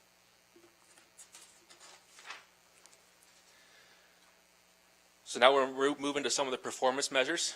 One of the first ones here is non-revenue water. So the town of Smith Falls, when utilizing comparators, has a high volume of non-revenue water. Right, we fall at 65%, like that was for the 2018. It's not unheard of. Like you can see, Perth has also got a high non-revenue water number. But in the industry, what we shoot for is somewhere around 30% or less. And that's just from past history, information I've received from different things, but that's kind of the number that the municipalities usually shoot for. You're going to have non-revenue water no matter what, from your hydrants, your flushing, firefighting, all the different areas that are accounted for non-revenue water. But in saying that, this does give us kind of a move forward and a push forward to actually look at what the reasons are for our non-revenue water being at the rates they are. Can I just stop you there, Mayor Panko? Yeah, that's where my questioning was going is, so 65% of the water that we're producing, we're not necessarily, it's not going through a meter into a building, correct? Correct. Ideally, that's kind of to half of that. But so we're paying to produce a lot of water that's never making it to a customer for a variety of reasons. And I'm sure, I mean, with this aged infrastructure, I'm not sure that's a big, if you can comment really on what the biggest issues are and what plan we may have going forward that can help bring that number down to where it should be. And maybe we're already on that road, and maybe that was 80% a few years ago. I don't know, but appreciate what we're doing. When I started this review and talking with Director Dunlop, there was no water audit that I could find from past history. So there was no real work done to say, this is how much water we're pumping, this is what's being billed, this is what our non-revenue water is. Non-revenue water is a newer term. Usually they use lost water or something similar to that. But it does deal with infrastructure. Even with the non-revenue, the accounted for numbers with our flushing stations we have around the town, right? If there's ways that we can look at putting money into capital items or infrastructure to be able to deal with that issue is kind of where we have to go. So we need we need a systematic approach to kind of drill down into what the issues are and then be able to tackle them and be able to handle them in the future. Yes, sir. So is there other methods of determining where we may be losing more water than we should be? Is there certain pressure tests, like? There's a whole bunch of different technologies in. I'm familiar with one or two, but there's also items where if you have areas where there's a high reoccurrence of water main breaks, or if you have a lot of service leaks in a certain area that was developed under a certain amount of years, that's kind of where we have to start and just right from the beginning and say, okay, is there any areas we can hit right away before we spend a lot of money into testing all these areas to kind of find that final number. Okay, so I assume there will be some more work going on. That's right, yeah. The recommendation through the report is to do a systematic approach and see what we can come up with as a municipality to deal with the non-revenue water. I just had a comment myself on that particular non-revenue water. The comparators would see us at 65.55, but Arnprior and Gananoque and Dryden being lower, do we know what their methodology? You were able to capture 24.1% that we knew it's actually accounted for. It's not billed, but we know where it went, which would leave us with 41%. That is the problem that we'd want to drill down on, right? Right. So we don't know what the methodology for those, or do we know the methodology? We do not. I do not know the methodology. I didn't dig right into each of their bookwork on. Yeah. I just wanted the non-revenue number. Yeah. Not. Just in light of what you told us in 6.2.1, that was the first thing that occurred to me is it 65 or is it 41? That was where I was going. Yep. Any other questions? Nope. All right. Next, we have hours of storage. So, and this is based on average daily flow rates is how I did the comparison for these numbers. And again, as you notice here, I put in that 80% value just so we understand that we can't use 100% of the volumes that are in place. We are extremely low with only 11 hours of storage. That's 11 hours to not having any water available. That's why in the report, this actually goes to our overtime and our inputs for overtime, as because of the lower storage numbers, we have to make sure that the operators are on site when needed to handle any situation that comes up. We can't wait till morning or whatever when it has to be corrected. We have to deal with it right away, dealing with frazzle ice or anything else. Just as for some information, we did a shutdown in our facility just for maintenance on a pipe that was leaking in the plant. And we had to be shut down for 4 hours. And we would have liked to have another hour to do the work to finish off what we were doing, but we couldn't do that. So we had to cut the work and put the system back on within that 4 hour period, just so that we didn't have the impact on the system. And even doing that, we still had operations staff viewing and monitoring the system after hours because we were so low. So if there was anything emergency that came on in the system, we would have to manually interrupt the facility and do the work ourselves.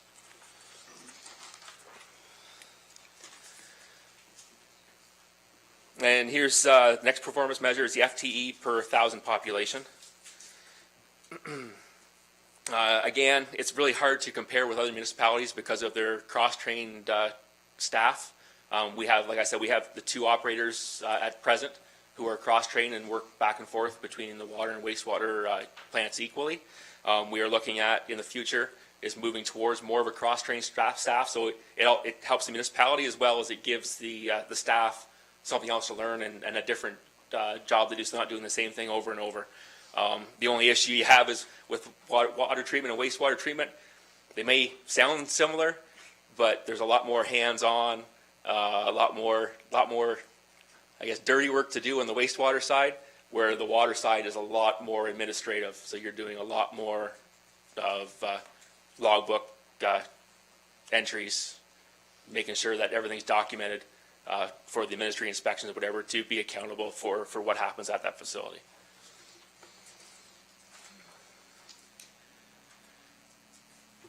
Next, we move to sampling costs. Our sampling costs are also, we're a little on the higher side compared to our comparators. I know the number is it's actually $4,000 per thousand.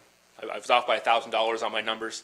If it was $4 per thousand, that would be what, $16 for the town. But my decimal place was off. When I did the math, I realized that after the report was submitted, so I wasn't able to change it. But there is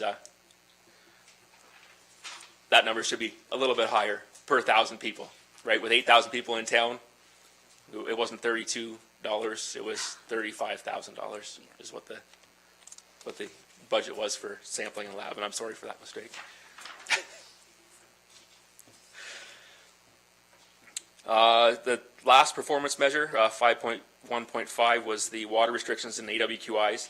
None of the comparators have a water restriction bylaw or water use bylaw in place. And also, you know, we were all pretty much equal with adverse water quality incidents, and, you know, we maintain the requirement under the drinking water regulations to ensure that we have a high quality potable water for all users within the system. Oops, I didn't change. Went ahead. So now we get into the inputs. Can we Yep. just stop you there for a I minute? can. And maybe you could like a drink of water and give yourself a little break there. And I was feeling quite relaxed. do we have any questions at this point before we go on? I did have, we've already talked about the non-revenue water, but the non-regulatory sampling or Yes. non-essential, and more for information than anything.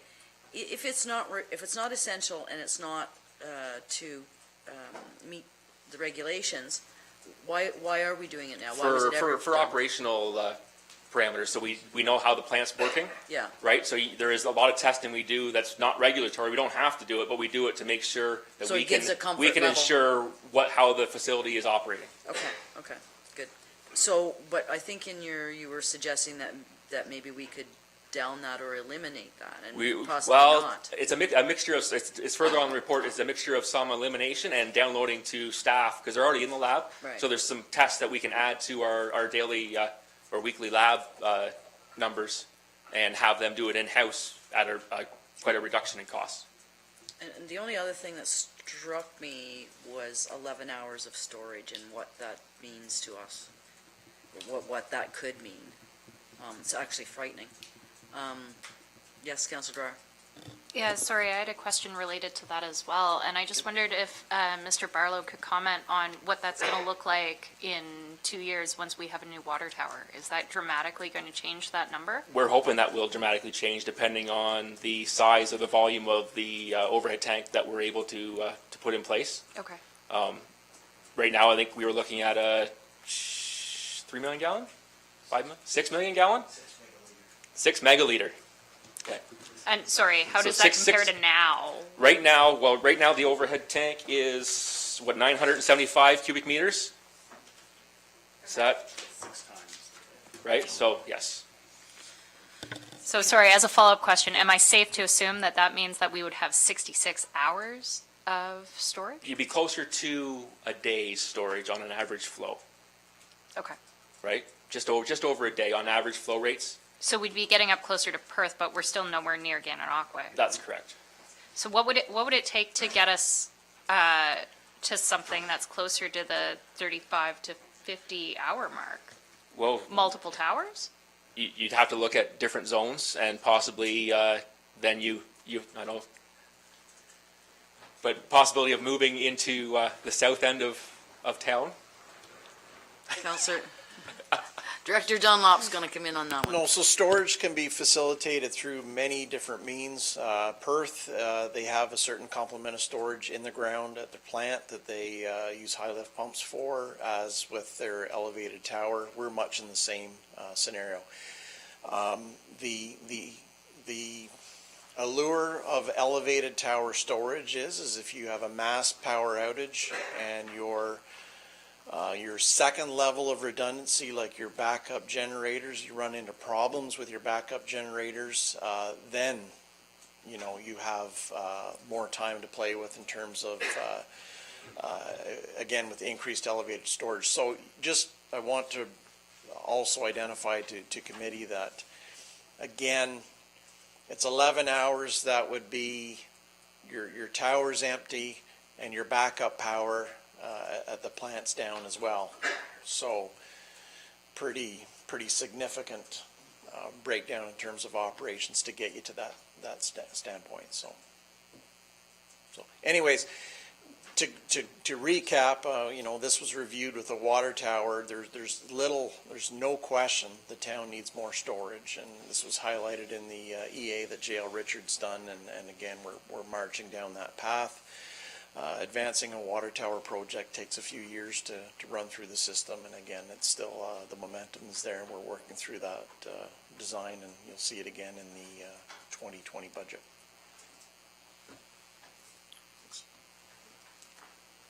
Did you want to finish? Just, No. any other comments, questions at this point? I would just have one. We do not, you had mentioned that we do not have a water restriction bylaw. That's correct. And is the goal to bring that forward? Well, we only have 11 hours of storage. It might be a great time to introduce or bring forward a bylaw rather than wait until the horrible time that we could have that type of emergency. And that's also in the recommendations, is to Perfect. to move forward with that. Perfect. Okay, please go ahead. Continue? Yes, continue. All right, so administrations for input. Administration deals with 13.1% of our budget, or $176,000. That's, as we stipulated earlier, was 50% of the manager's wages, 5% of the director, 25% for accounts payable, 5% for accounts receivable, and 15% for corporate service support. Most of these inputs were already adjusted or reduced as part of the service review for the wastewater treatment facility. Regular and part-time salaries and benefits, that is $360,000 of our budget, or 26.6%. The water treatment facility has 4 full-time equivalency positions. And those positions are 3 operators positions plus the compliance coordinator. One of those FTEs, like I stated earlier, is the 2 operators that are cross-trained, so they're 50% water wastewater. They flip back and forth on a 3 or 4 week basis, just to make sure that they can keep up to date on what's going on in each facility.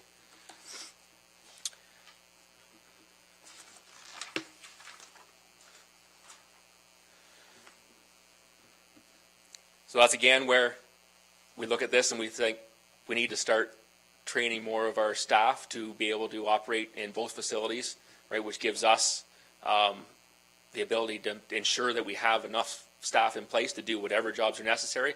But down the road, it might actually bring efficiencies in our operations where we might be able to reduce some costs at some point because of the dual certifications.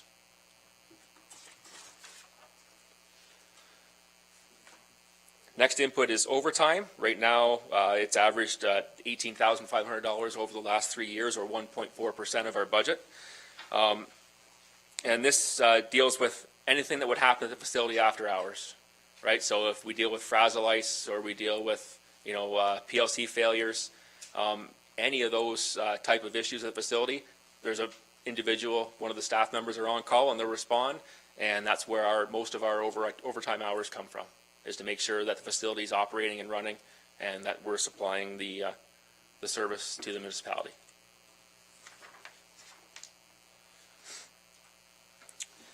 Our shift premium and on-call, so there's a budget line for $11,500, or 0.8% of the budget. And this is a fixed cost for the water treatment facility, as we have to ensure that someone's available after hours to make sure that things are operating properly. We're regulated by the province to ensure that we have a plan in place, that if something does happen, there's a system that will ensure someone's getting called in and that someone's aware of the issue at the facility. One of the things we've noticed is that with the turnaround of 3 staff, it's a really quick turnaround for being on call. You're on call for a week, then you're back up for a week, then you're off totally for 1 week, and then you're back on call again. And when they're on call, they have to be within a half an hour, so they're compensated, but they also have to be available 3 out of 4 weeks, or sorry, 2 out of 4 weeks on a regular basis to respond to issues at the plant. So it was looked at that with the position that we have for compliance coordinator, that person might be able to step up and actually be introduced in the on-call rotation as well to help alleviate and give those operators a little bit more time away from the facility and have everyone accountable for the jobs that need to be done.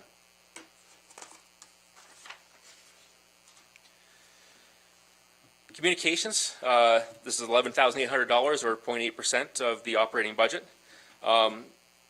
And with the water plant and the wastewater plant, our operation depends on cell phone use for on-call, for after hours, but as well throughout the day.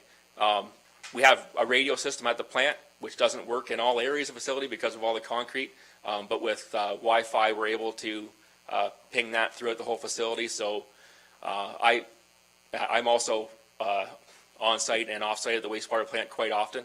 So the easiest way of communication for me with staff is through cell phone communications, be it messaging, text messaging, phone calls, email, any of those technologies. But right now it's being done by a lot of personal devices because we don't have phones available for all staff. Did you have a question? Sorry. Yep. At $11,000. Is that the SCADA system? I believe that's our internet as well for connecting with the SCADA system because we have a separate system that comes in outside of the city system. So it encompasses the internet and as well as the phone communications. That's it? That's pretty much it, yes. Wow, okay.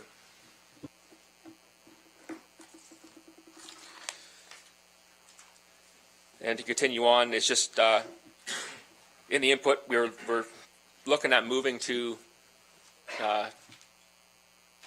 upgrade our abilities at the treatment facility. So if we're able to convert all the paperwork we have into digital formats, and if that's being done with cell phones or iPads, that's something we want to be able to look forward to in the future, to be able to reduce the amount of paper and things that are ongoing at the water treatment facility. Next input is training. The 3-year average was $10,307 or 0.76% of the budget. And under Ontario Regulation 12804, a water treatment operator would require 50 hours or 1.4 CEUs of training each year for a total of 150 hours of training over 3 years to be recertified every 3 years. Right, that's a requirement through the Ontario government that's what's required to be done for a Class 4 facility. A Class 3 facility is a little bit less, but because we are a Class 4 facility, we're moved up into that next, I think it adds 10 hours per year per operator for required training. And again, we put in here the dual certified cross-trained operators, which potentially could reduce our training costs down the road, because right now we have staff on both sides. Some are just wastewater trained, some are water trained, but if we can bring that together, right, it would be able to enhance our ability to give the training and hopefully maybe at a lower cost.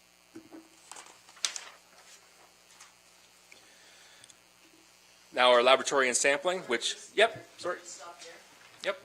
Councillor Dwyer. Thank you. Sorry, through the chair. Jason, does it make sense, given that we are a Class 4 facility, to become a training center as a revenue option, or at least a cost recovery option for providing our staff training?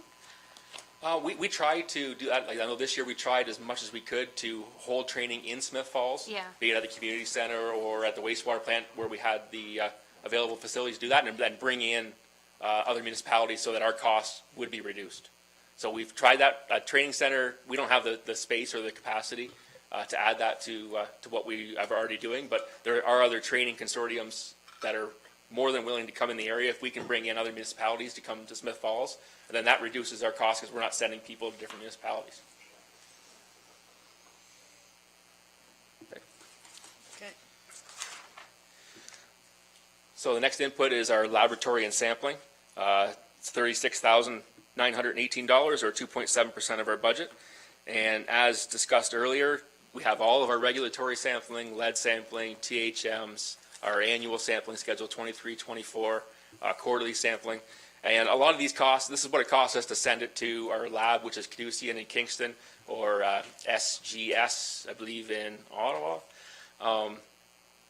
But those are our external costs for our sampling and lab results. So that's, in here we have a possible savings. If we move some of that testing in-house, our operators, our staff are already in our lab at the water treatment plant doing a lot of testing, so to be able to add a couple tests to reduce those costs is an efficiency.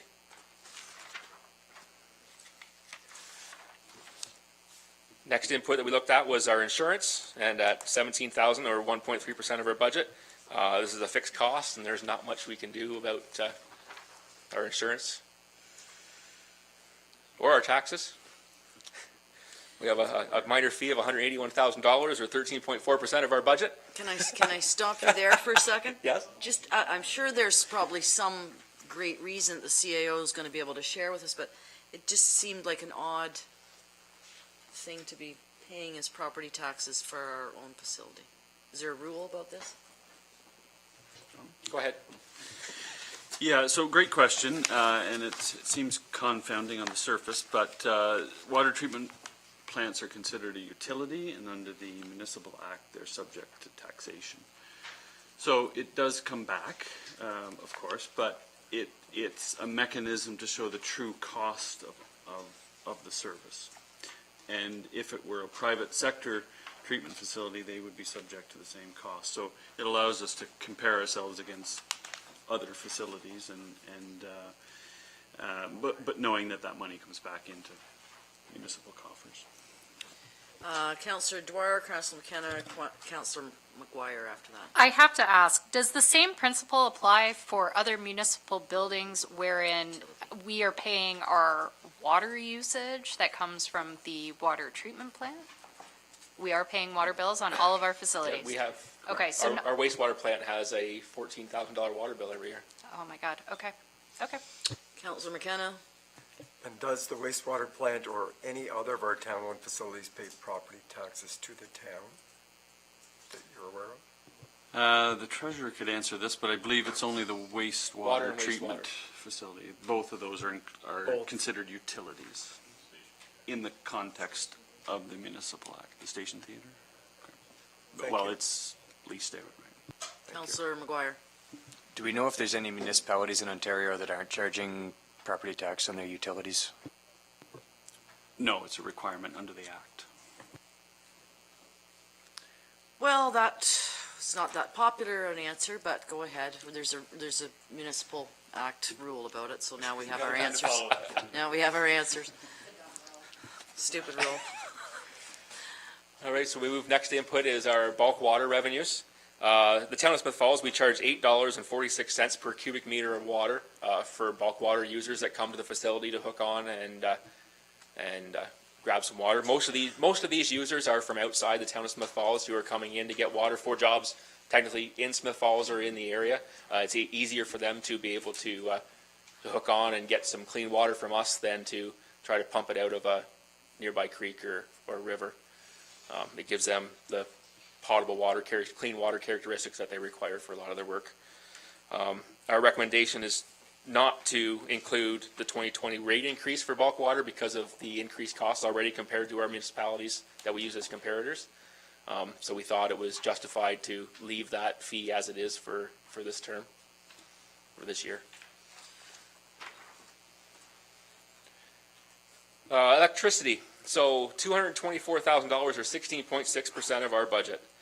So that makes up pretty much 1/5 of the cost of the water treatment operations. So managing these demands is key to overall operating costs. In 2017, Honeywell came in. They did their investigations and surveys, and through some of the LED lighting and some building envelope upgrades, we are seeing some efficiencies from that program already, as the electricity bills are reducing from what they were back in years previous. And also, there is a few recommendations still that Honeywell had in their survey that we could look at implementing in the future to create even more savings on the electricity side. And that would be VFDs on the rest of the high lift pumps, right? So that would give them the opportunity to slow down based on the demand in the system, which would in turn reduce the electrical costs because they're not pumping 100% 24 hours a day. They're able to reduce their load, which gives you an efficiency in your electricity demand.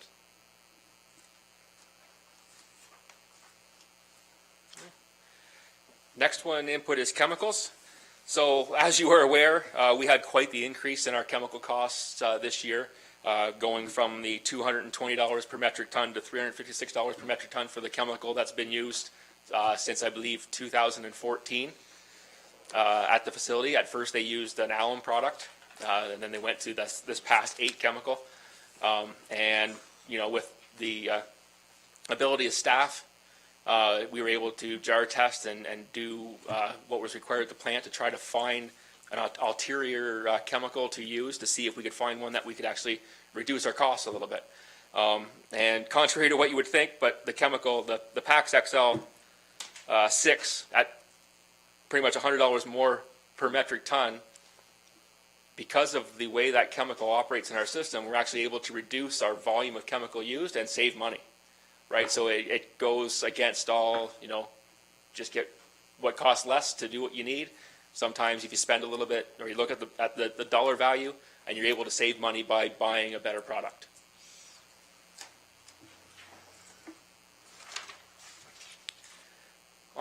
Continue with chemicals, we have chlorine at $18,000 or 1.4% of our budget, and we are required for secondary disinfection to have a chlorine residual in the system. So we cannot reduce our chlorine amounts due to the regulatory requirements that we have. The next system we have is corrosion control, which has a 3-year average of $37,000 or 2.8% of our budget. Like I said earlier, we use the liquid sodium hydroxide or caustic soda. We try to keep the pH in the distribution system between 7.5 and 8.5, as that's the recommended values for lowering the leaching or the corrosion of the products in the distribution system.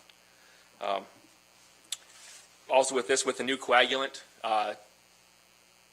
these coagulants are very acidic, so the less coagulant you use, the less you reduce the pH.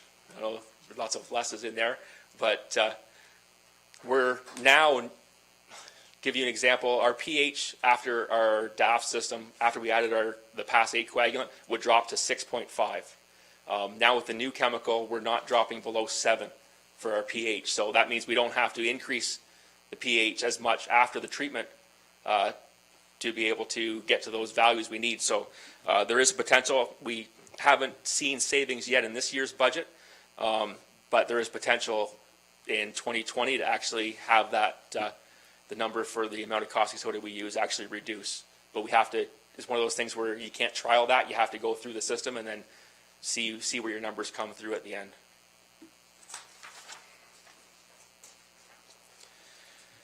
The last chemical we have is fluoride. So the town fluoridates with hydrofluorosilicic. Yes, HFS. Yeah. And for the town of Smith Falls, we try to maintain the optimum level or that therapeutic range of 0.5 to 0.8 milligrams per liter. Right. There are processes in place, same as the rest of our alarms, if our system goes outside of those parameters.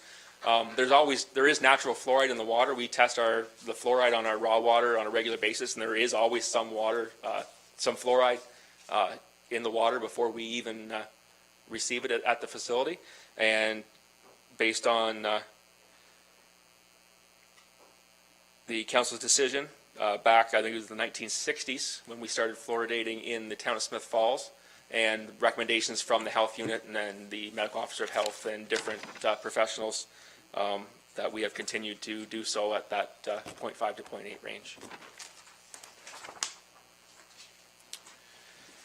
Building maintenance, so $37,378 or 2.8% of our operating budget. This year, Smith Falls, we were included with the town's building condition assessment program. So we're anticipating with that review that we'll kind of see some of the issues or areas that we need to look at or take care of. As a department, we have no one in-house that is kind of an expert in optimizing facility with the maintenance costs of buildings and so on. So we tend to look at others to help us out with that.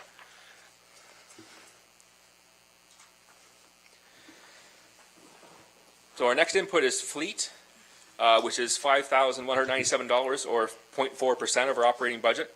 Currently, we have 2 trucks, half-ton trucks at the water treatment facility. We have the 2009 Ford F-150 and a 2015 Chevrolet Silverado. This year, the Ford has hardly moved. In the past few years, the superintendent used that extra vehicle for his travel between town facilities when he had to go to the wastewater plant or city hall or town hall, sorry. So it hasn't been used, and the operators don't trust it because there's been so many issues with it breaking down, and it's been towed multiple times since I've been here, and that was a year November.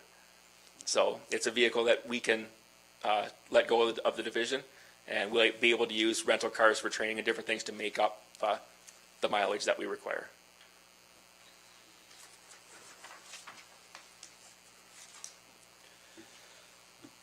Next input is equipment. So in our long-term financial plan, there's still 2 8-inch submersible pumps from the old water plant that are not really viable for use any longer, and we won't be replacing them.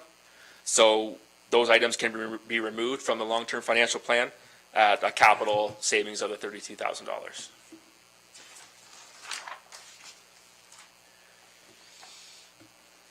Next input is diesel fuel. So $4,862 or 0.4% of our operating budget is diesel fuel, which is required for our backup generator. The generator, even though we haven't had many power outages, knock on wood, we do test that on a weekly basis to ensure that it's operating and that everything's going through. And also this year, 2019, we spent the $35,000 on the TSSA requirements to upgrade that part of the facility. So these pictures here are actually, that's a new tank inside and all new piping and plumbing that was required through the TSSA recommendations.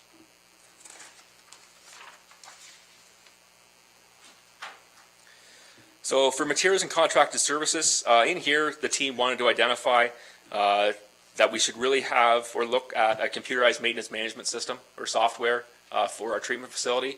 Right now, we're using email calendars and different things that operators or staff have to be able to track what has been done or when it should be done or what's coming forward. To have a maintenance management system put in place would really make our process operationally much more efficient, as well as you don't have to worry about external issues like losing your email or your calendars. It's always in a different program that we can utilize. Okay, thank you. Councillor Dwyer, you have a question? I do, thanks. Jason, what would you anticipate the capital costs be associated with moving to a more streamlined system? I had a budgetary number earlier this year that was around $30,000. Okay. And But then, I didn't put that in here because we have so many Yeah. other projects on the go that no, fair enough. And annual operating associated with that? there was some licensing fees. Yeah. But I can't remember exactly what those fees were. Okay, pretty Right nominal offhand. though, like 5 Yeah, to 10 grand? I think it was less. It was like 2 to 5, Okay, I believe. okay, thank you. Okay, Okay. continue, please. Next input is natural gas. So 2.4% of our budget, or $31,000. This is one of the things that Honeywell did look at, and there was really no savings to be seen in a 10-year-old facility. So that cost is pretty much a fixed cost for the operation. So now we move back into our non-revenue water. These audit reports I did up. I utilized a template that I had in my previous position with another municipality and brought them in because we didn't have anything for the town at the time. So with the way these are drawn out, it just tells you how much water we pump out, what the billing numbers were, and then you try to figure out what the accounted for water is. Like, what are your, there's water main breaks on here at 0, but when the last municipality I was with, if we had a water main break that happened at Saturday, 8 o'clock in the evening, you would use that value from 8 o'clock till when it was fixed to say this is how much water was used for that main break, because you knew about it, right? Leaks and stuff in the system that you don't know about, you can't do that with, but we found that with that, we were able to utilize that number to actually make it a more realistic value for what the lost water was, or the unaccounted for water, because we knew that main break had to go from Saturday to Monday because we didn't have staff, or we could wait to have that repair made. Does that make sense? Yeah. And then it gives you something to work with. Like, we now have this, and these numbers aren't far off, because in the environmental assessment that was done for the overhead, or for the elevated storage tank, that number of 61% was in that study as well for non-revenue water. So it's not like this was a number that I'm just pulling together to bring you for the report. It has been ongoing, but there's only certain things you can deal with at certain times, and it's coming up now that this should be an item that could be put a little bit more priority on. Councillor McKenna. So I was going to save this till the end, but I mean, this is I come out of the healthcare sector, and we used to, it would be better just to hide some things that were going on in this, either waste or mistakes that the system was making, or the costs over, but the transparency here is that's why I like these reviews. One is it allows council to appropriately understand the operations without, this is an appropriate role for us to get into the details and down in the weeds, but it really does, the transparency here, it lets the public know, lets council know that staff have identified an issue, a pretty serious one actually, with all kinds of but they're saying, this is what's going on, we're developing a plan to address it, and we're going to get there. And so it really, this is not good news, but no one was shocked. I guess, I was when I read it at first, just to see those numbers, they were quite surprising. But I'm delighted that it's out, we're shedding light on it. If we had some ultraviolet light, we could clean it up, but it's terrific. The review for me, it's a foundational document. From here now, this is the base point. This document, the whole document, something that future councils can keep looking back on. That was our baseline, and we're going to keep the bar and set it up. So I compliment you and your team for the level of transparency on this, and appreciate that we're going to get that number down. Mayor Panko? Yeah, just on the same note, just in your difference in numbers between 2017 and 2018, and in 18, it was 113,000 roughly less non-revenue water, so 113,000 less non-revenue water, yet the numbers accounted for have changed very modestly. So do we know what happened last year, or it might have happened the year before, which resulted in? Well, I believe in previous years, like, there was the automatic flushing stations that were put in at 2 locations within the town, right? So that reduces just water in those areas, right? Like, they use, I don't have the detail onto each station themselves, but you're hundreds of cubic meters of water per day in a lot of these areas just to try to maintain water quality.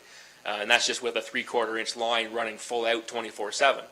So if we can look at upgrading those, which the town has already done, and they've put in, we put one in on Elgin Street this year, so now we have 3 of the HydroGuard flush stations in place.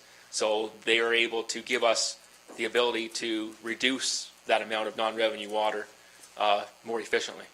So yes, so as a leader, 113,000 cubic meters of water. That's a lot of water saved. Yeah, sure. Through the chair, if I could just jump in, like we've introduced a whole new culture about understanding where water goes in the last couple of years. If you go back just a few years, actually 4 years ago, the department operated in three different silos. There was engineering, there was distribution, and there was water treatment. And we're trying to pull all those resources together and understand how they affect one another. So when we have a water break right now and it gets repaired, those communications are sent right to the plant. So they know the changes that are happening in the system. It triggers an ability to do some accounting work. We've also worked with the fire department. The fire department uses obviously water to fight fires. When they attend a scene, they don't hook up a meter or anything. They just want to get on the hydrant and do what they do best. But we, through the communications with the fire department, we're getting a greater understanding and tracking of water that's used for fire incidents, also fire training. We're also increasing our communications through the tracking of our water metering. When we get into the long stretches of -30 in the winters, and there's properties in town that are vulnerable because they don't have frost protection on their services, and the economics dictate that we do have to let some of those customers run their water through those cold periods. And again, that's another lost accounting of lost water. So we're starting to zero in all of the list of identified features where non-revenue water is used is this long. It's setting up the communication systems to report those in so that we can adequately track them. And I think with Jason's addition to our team, he's going to bring a lot of expertise in that area and get us closer to that 30% in a shorter period than perhaps he might have got otherwise. So. Well, thank you. I guess it's encouraging to know that we've already made steps that are reducing that number and ultimately cost savings, and then encouraging to know that there's more measures coming, which will make a difference too. Thank you. But one more point, just through the chair, there are a lot of areas where you will have to spend to get a closer and better number. Water meters, and we're starting to work towards developing a strategy on modernizing our water meters as well. So there's going to be areas where we're going to have to invest to tighten up our accounting as well. Thanks. Anytime. Thank you.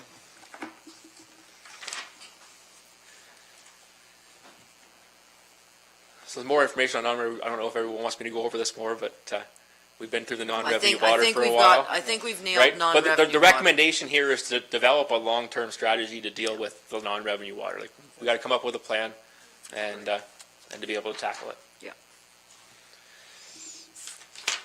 So on another note, our vacuum priming system for the high lift as an output. This is also another area. It's not technically non-revenue water because this water hasn't left the treatment facility yet, right?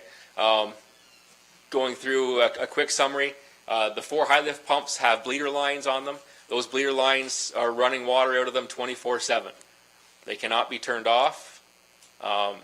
And when one of the pumps running, you're going to have more, because the pressure increases in the pump, you actually have more water coming out of that pump than the other 3, because the other ones are just gravity from the level of the reservoir.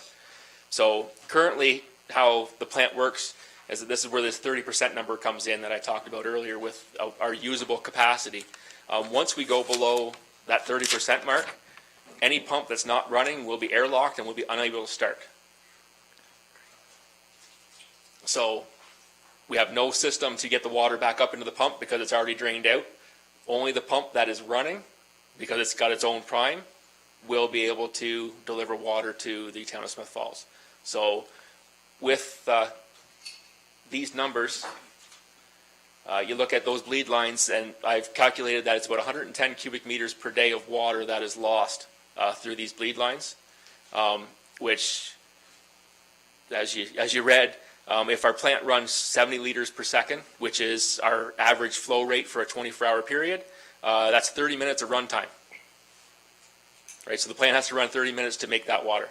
So if we can reduce that water to 0, there's 30 minutes of savings or increased capacity, right, depending on how you want to look at those values. So here I have an approximate capital cost of $55,000 for the engineering and the installation of a vacuum priming system, which is in the 2020 budget. And the savings alone are, I worked out to, with Treasurer Cozio, $11,560 per year, which is the capital and equipment costs, chemical costs, electricity costs for that 110 cubic meters of water per day going through the pump and just into the drain.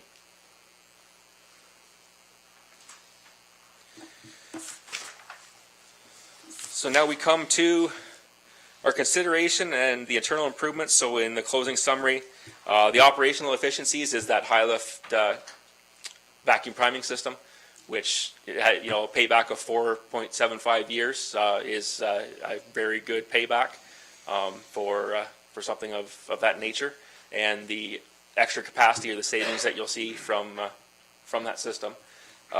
Annual operating savings, so we have that the estimated $9,000 in savings for the laboratory and sampling by moving the non-regulatory samples in-house to staff that are already performing lab duties. Our chemicals, so as you saw in the $41,000, the net's already in the 2020 budget. We couldn't in good faith put in a $160,000 line item, $80,000 more than the previous year for chemicals, so we had to introduce that when the budget was first presented. And also the savings in the fleet. So if we remove the F-150 from our fleet, that takes $3,140 off of our operating costs for 2020. Capital savings is also the fleet for that vehicle, so we don't have the replacement cost of $30,000. And also the reduction or the removal of those two 8-inch submersible pumps that won't be replaced, and we can remove those off of our capital items list for our long-term financial plan. So the total savings in these areas are of approximately $115,000. So in the service sustainability model, there was also an option 2 for other delivery methods. We did not look at other delivery methods for the Town of Smith Falls water treatment systems, and that's consistent with other decision-making that in the matrix that's been contained in the service sustainability review model of the past 3 years. So conclusions and recommendations is to receive the Service Sustainability Review Water Treatment Report 2019-161 dated December 9th, 2019, and approve Service Delivery Options 1, which includes internal service improvements, and include potential operating and capital savings in the 2020 budget where applicable. Any more questions or comments? Councilor Brennan. Just a comment, Jason.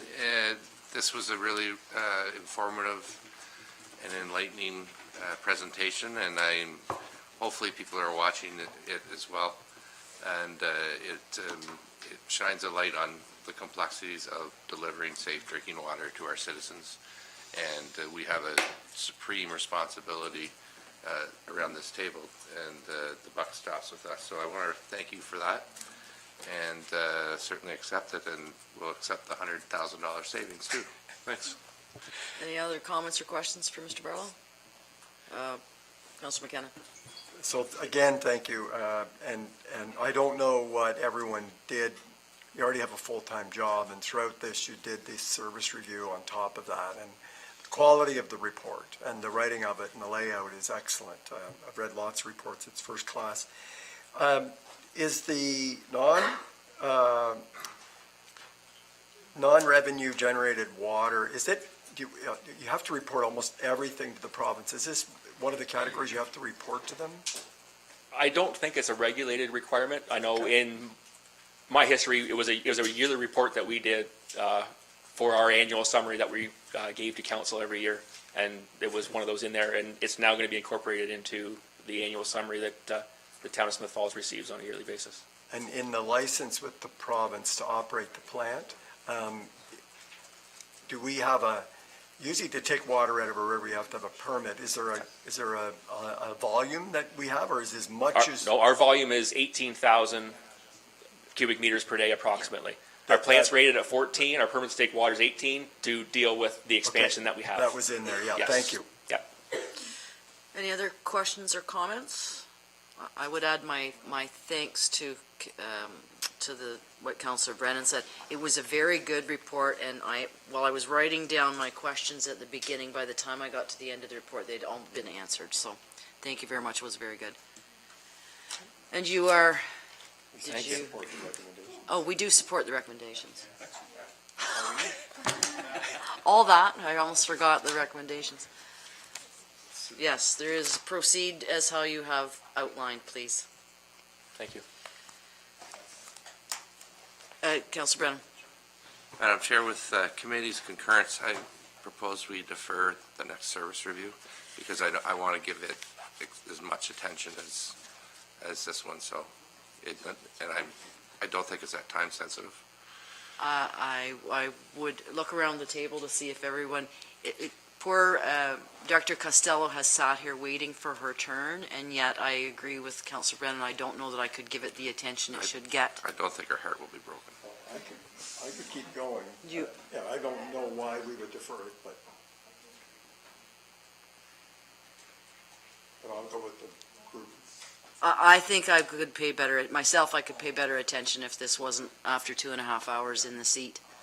Councillor McGuire? My only concern is with the budget meeting next Monday. I'm not sure if we'll be able to get to this through the holidays, so if this means adding the meeting on the 23rd, I would prefer just to get it over with now. Yeah, with budget next week, I guess, we'll. Is there anything in the, well, Gary, please continue. In for a penny, in for a pound. We're here till it's over. Yes, I don't want to follow Jason. I'm not going to save you $130,000. Mine is relatively much shorter, not comparable to Director Dunlop's line painting service review, but I'll give it my best shot. So my review is on the corporate administration service sustainability review. On my team, there was myself, Jennifer Miller, Nadine Bennett, and Linda McKim, who has now since retired. I won't reiterate what Jason Barlow has already said. The purpose of the service review is to examine our existing service delivery methods and come up with new strategies to deliver these services. In the administration service review, we looked at clerk services, human resources and payroll, as well as customer service representation, which is our receptionist role. In the clerk's office, I don't think this is news to anybody, but in the clerk's office, we primarily deal with legislated services, and much of our duties fall under the Municipal Act, the Municipal Elections Act, the Municipal Freedom of Information and Protection and Privacy Act, as well as vital stats. As well, we do records retention, lottery licensing falls under the portfolio of clerk and deputy clerk as well. So that's just kind of a snippet of the legislated duties that respond to in the clerk's office. Our human resource payroll function, as most of you know, in most other municipalities, they look after employee retention, labor relations, training, development, as well. Our payroll, HR fall in this with the same person, which we'll discuss a little bit later, as well as health and safety, wellness, recruitment. Also helps develop policies, which council remember we did last year with our employment bylaw. They also follow legislation under the Employment Standards Act, the Occupational Health and Safety Act, as well as any municipal policies that relate to employee staff and training.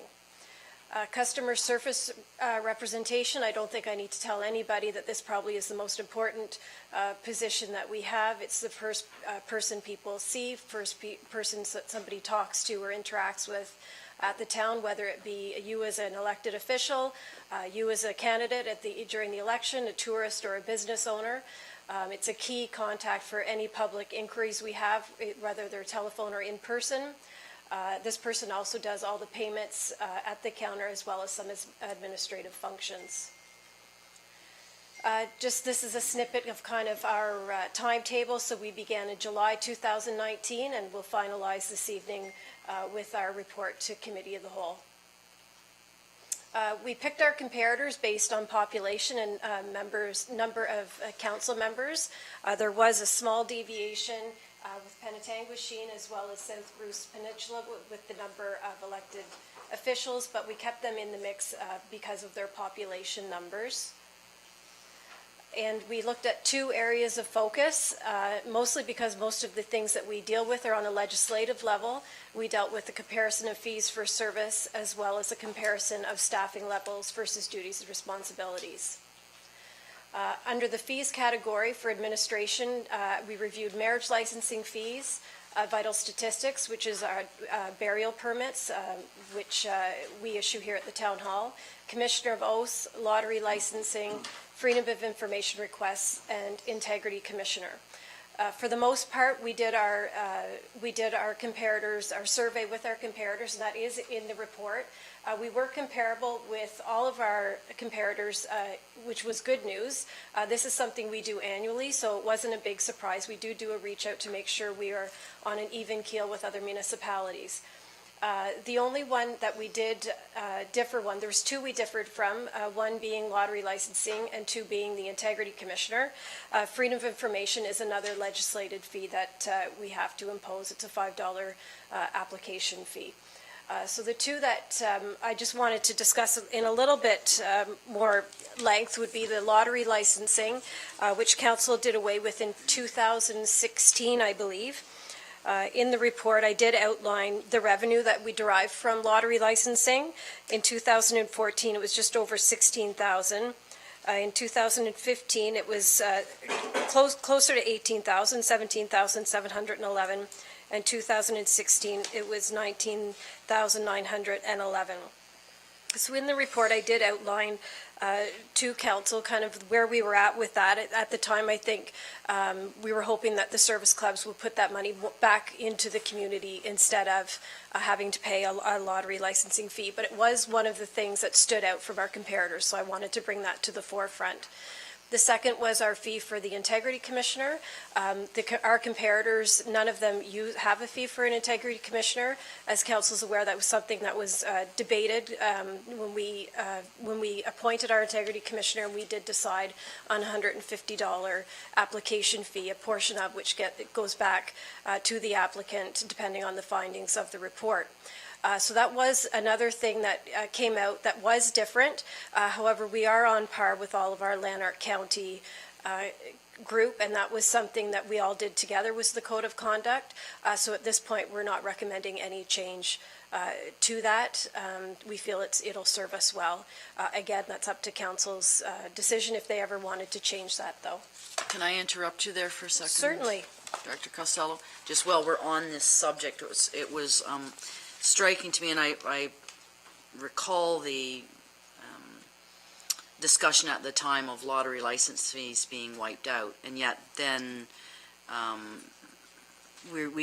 the town has given up between, say, $16,000 and $20,000, and we've not recouped our own costs, like our own costs to offset the issuing, the processing, the monitoring of the lottery license, the reporting to alcohol and gaming. So, well, 3% is what our comparatives show. And I think you can make that any percent you wish, not more than 3%. Yeah, it's a maximum of Okay. 3. So I did think that perhaps council should, maybe not tonight, but at some point, that we should consider looking at least recouping the costs that are involved in lottery licensing. I don't think anybody's looking to make any money off those, but I do think it is responsible. It would be part of our responsibility to at least recapture our costs in doing that. So I don't think we're going to decide that. I don't know whether we'll get there tonight, but yes, Councillor Dwyer. Thanks. On that note, Carrie, can you just clarify in your report that you note that groups that have been deemed eligible, and this is respecting lottery licensing, purchasing annual licenses and are in good standing respecting reporting usually take between 6 and 12 hours maximum a year. Is that per group or overall? I would say that would be overall. No, that would be per group. And how many groups do we usually have a year? Oh, I would have to defer that to Deputy Clerk Bennett, and I don't want to put her on the spot, but that's something we can certainly get you the information for. I guess would be 12. Excuse me, I guess would be 12, but every day I get in lately, the last while, lottery licensing has taken a bit of a boom, and I'm constantly getting new schools coming in, different groups coming in, so it just depends. Okay. So in the interim, I'd be happy to maybe send out the reports that were written at that time for you to review, as well as maybe the minutes of those meetings if council wants to review those in the interim. Again, I don't know that we we could definitely get some more information on that, and I don't know that we actually need, or it has any impact on your report tonight, whether No. we discuss this later, so. No. Okay, so it's, we'll defer that and perhaps get some more information on, Perfect, happy to send it. the costs of lottery licensing. Okay, sorry, continue, please. Okay, so at the end of the day, we review our fees annually as stated below. So with the exception of lottery licensing and the integrity commissioner, our fees are comparable. We continue to monitor our fees on an annual basis, and we amend the user fees and bring to you for approval via bylaw. The next area of focus was the staffing levels. In the human resources payroll section, we looked at the number of staff in total in the corporation, the number of staff in the human resources payroll department, and how payroll is implemented. So like I said, we did look at the number of staff in total, and in our case that included our police force. As well, we looked at the number of staff in that department. For the most part, one of the things that stood out was that we were the only ones that had a human resources and payroll clerk combined. Usually the payroll clerk with our comparators was either separated out and given to a finance clerk, or there was somebody separate who did that function, as well as how payroll is implemented. And in the report, I did give a bit of a chart which outlined what all those totals were. For the most part, we seem to be on par with our comparators for this role. What we can look at, though, is we may be somewhat under-resourced in the payroll function, considering using our comparator information that they only do the HR function. What's being recommended is in 2020 is that staff start looking at an automated payroll system. And if we do find one, that we could bring that into the 2021 budget. So there's nothing for council's consideration at this point, but there is the possibility of streamlining our payroll process after doing some research in 2020. Let me interrupt you right there. Certainly. Please, Carrie, Councillor McKenna, and then Councillor Dwyer. Thank you. On the Smiths Falls, including our police department, is that the assumption then that the others are under OPP or don't include it? The assumption is the others do not include it. Okay. It's an assumption or they don't? No, I'm pretty sure. The only one that the town of Smiths Falls includes the police. None of the others indicated police. Okay, thank you. Councillor Dwyer? Thank you.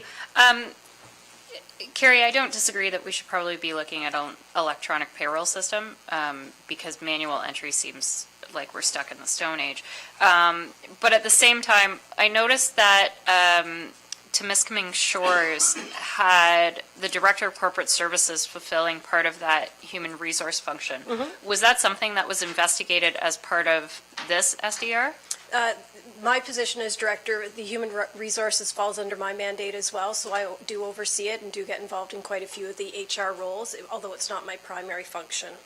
Okay, I guess my question is, rather than moving to the electronic system, is there room to add more of an HR portfolio to the director's position and leave the payroll administrator? Is that what we're calling it?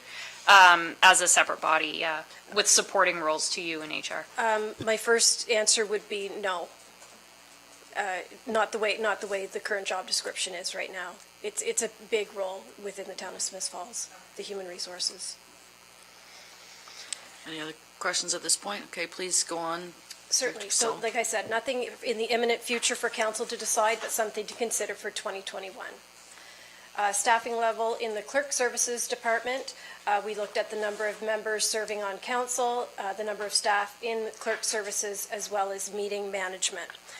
So as you can see in the survey we did, pretty much compared with all of them, with the exception, everybody seems to have about 2 or 3 full-time equivalents within their department. The only difference was in our department, the Director of Corporate Services also serves as the clerk function. Now that's something we looked into earlier in 2019, when we brought on the office clerk position who offers assistance to CAO Morris, myself, and Deputy Clerk Bennett. So the conclusion and recommendation for clerk services, I did point out that it's not a standalone position in Smiths Falls, and that we did fill that office clerk position earlier in the year. That is helping decrease some of that workload.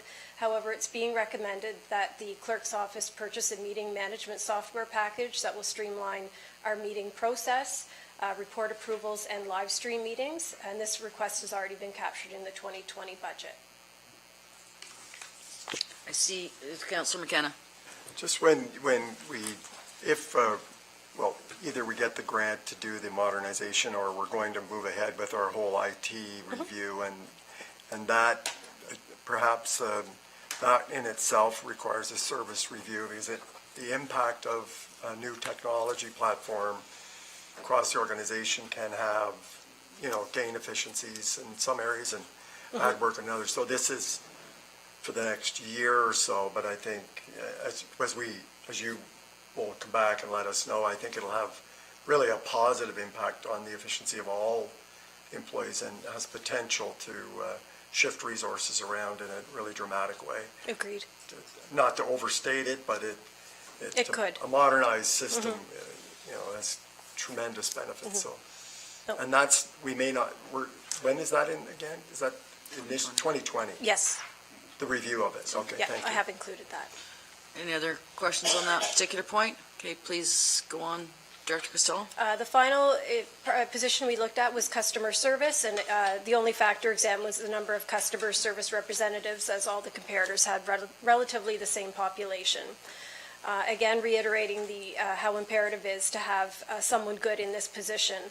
And again, in 2019, we did hire an office clerk, which also assists with backup to reception. So nothing is being recommended at this point, other than we stay with the status quo. We do hope that the upcoming renovations, though, will make the front service counter more accessible and more efficient to be able to greet customers that come into the town hall. I have one question. Have we conducted any tracking on how many visitors come to our front desk? So do we have any tracking? No, the only thing we could pull would be, well, I mean, if people make payments, obviously we have a record of that. But for people who just come in for directions or want to speak to somebody, no, we don't track that. And anything in terms of how many phone calls that position would field in a day? That's a great question. I could see if we do have those records. I certainly can find out. Yeah, I coming from a customer service background, that would be one of the things we would be tracking is how many visitors, how many calls, just to give you an idea of how many customer contacts you're having as more informational, but it may lead to some improvements or changes, or it can. Councillor Dwyer and then Councillor McKenna. Thanks. Just a point of clarity, Carrie, when I look at the table on page 9 of the SDR report, you note that there's one FTE customer service representative and then a 0.25 FTE. Where's the other 0.75 allocated to? That's the office clerk position we handled, who's there to just do backup. So I just included as a quarter person to do the backup duties for receptionist. Okay, so is the 0.75 included elsewhere? I noted it wasn't in the clerk's service, and it didn't look like it was in the HR component.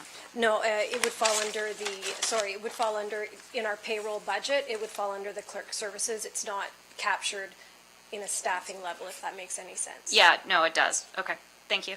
Councillor McKenna?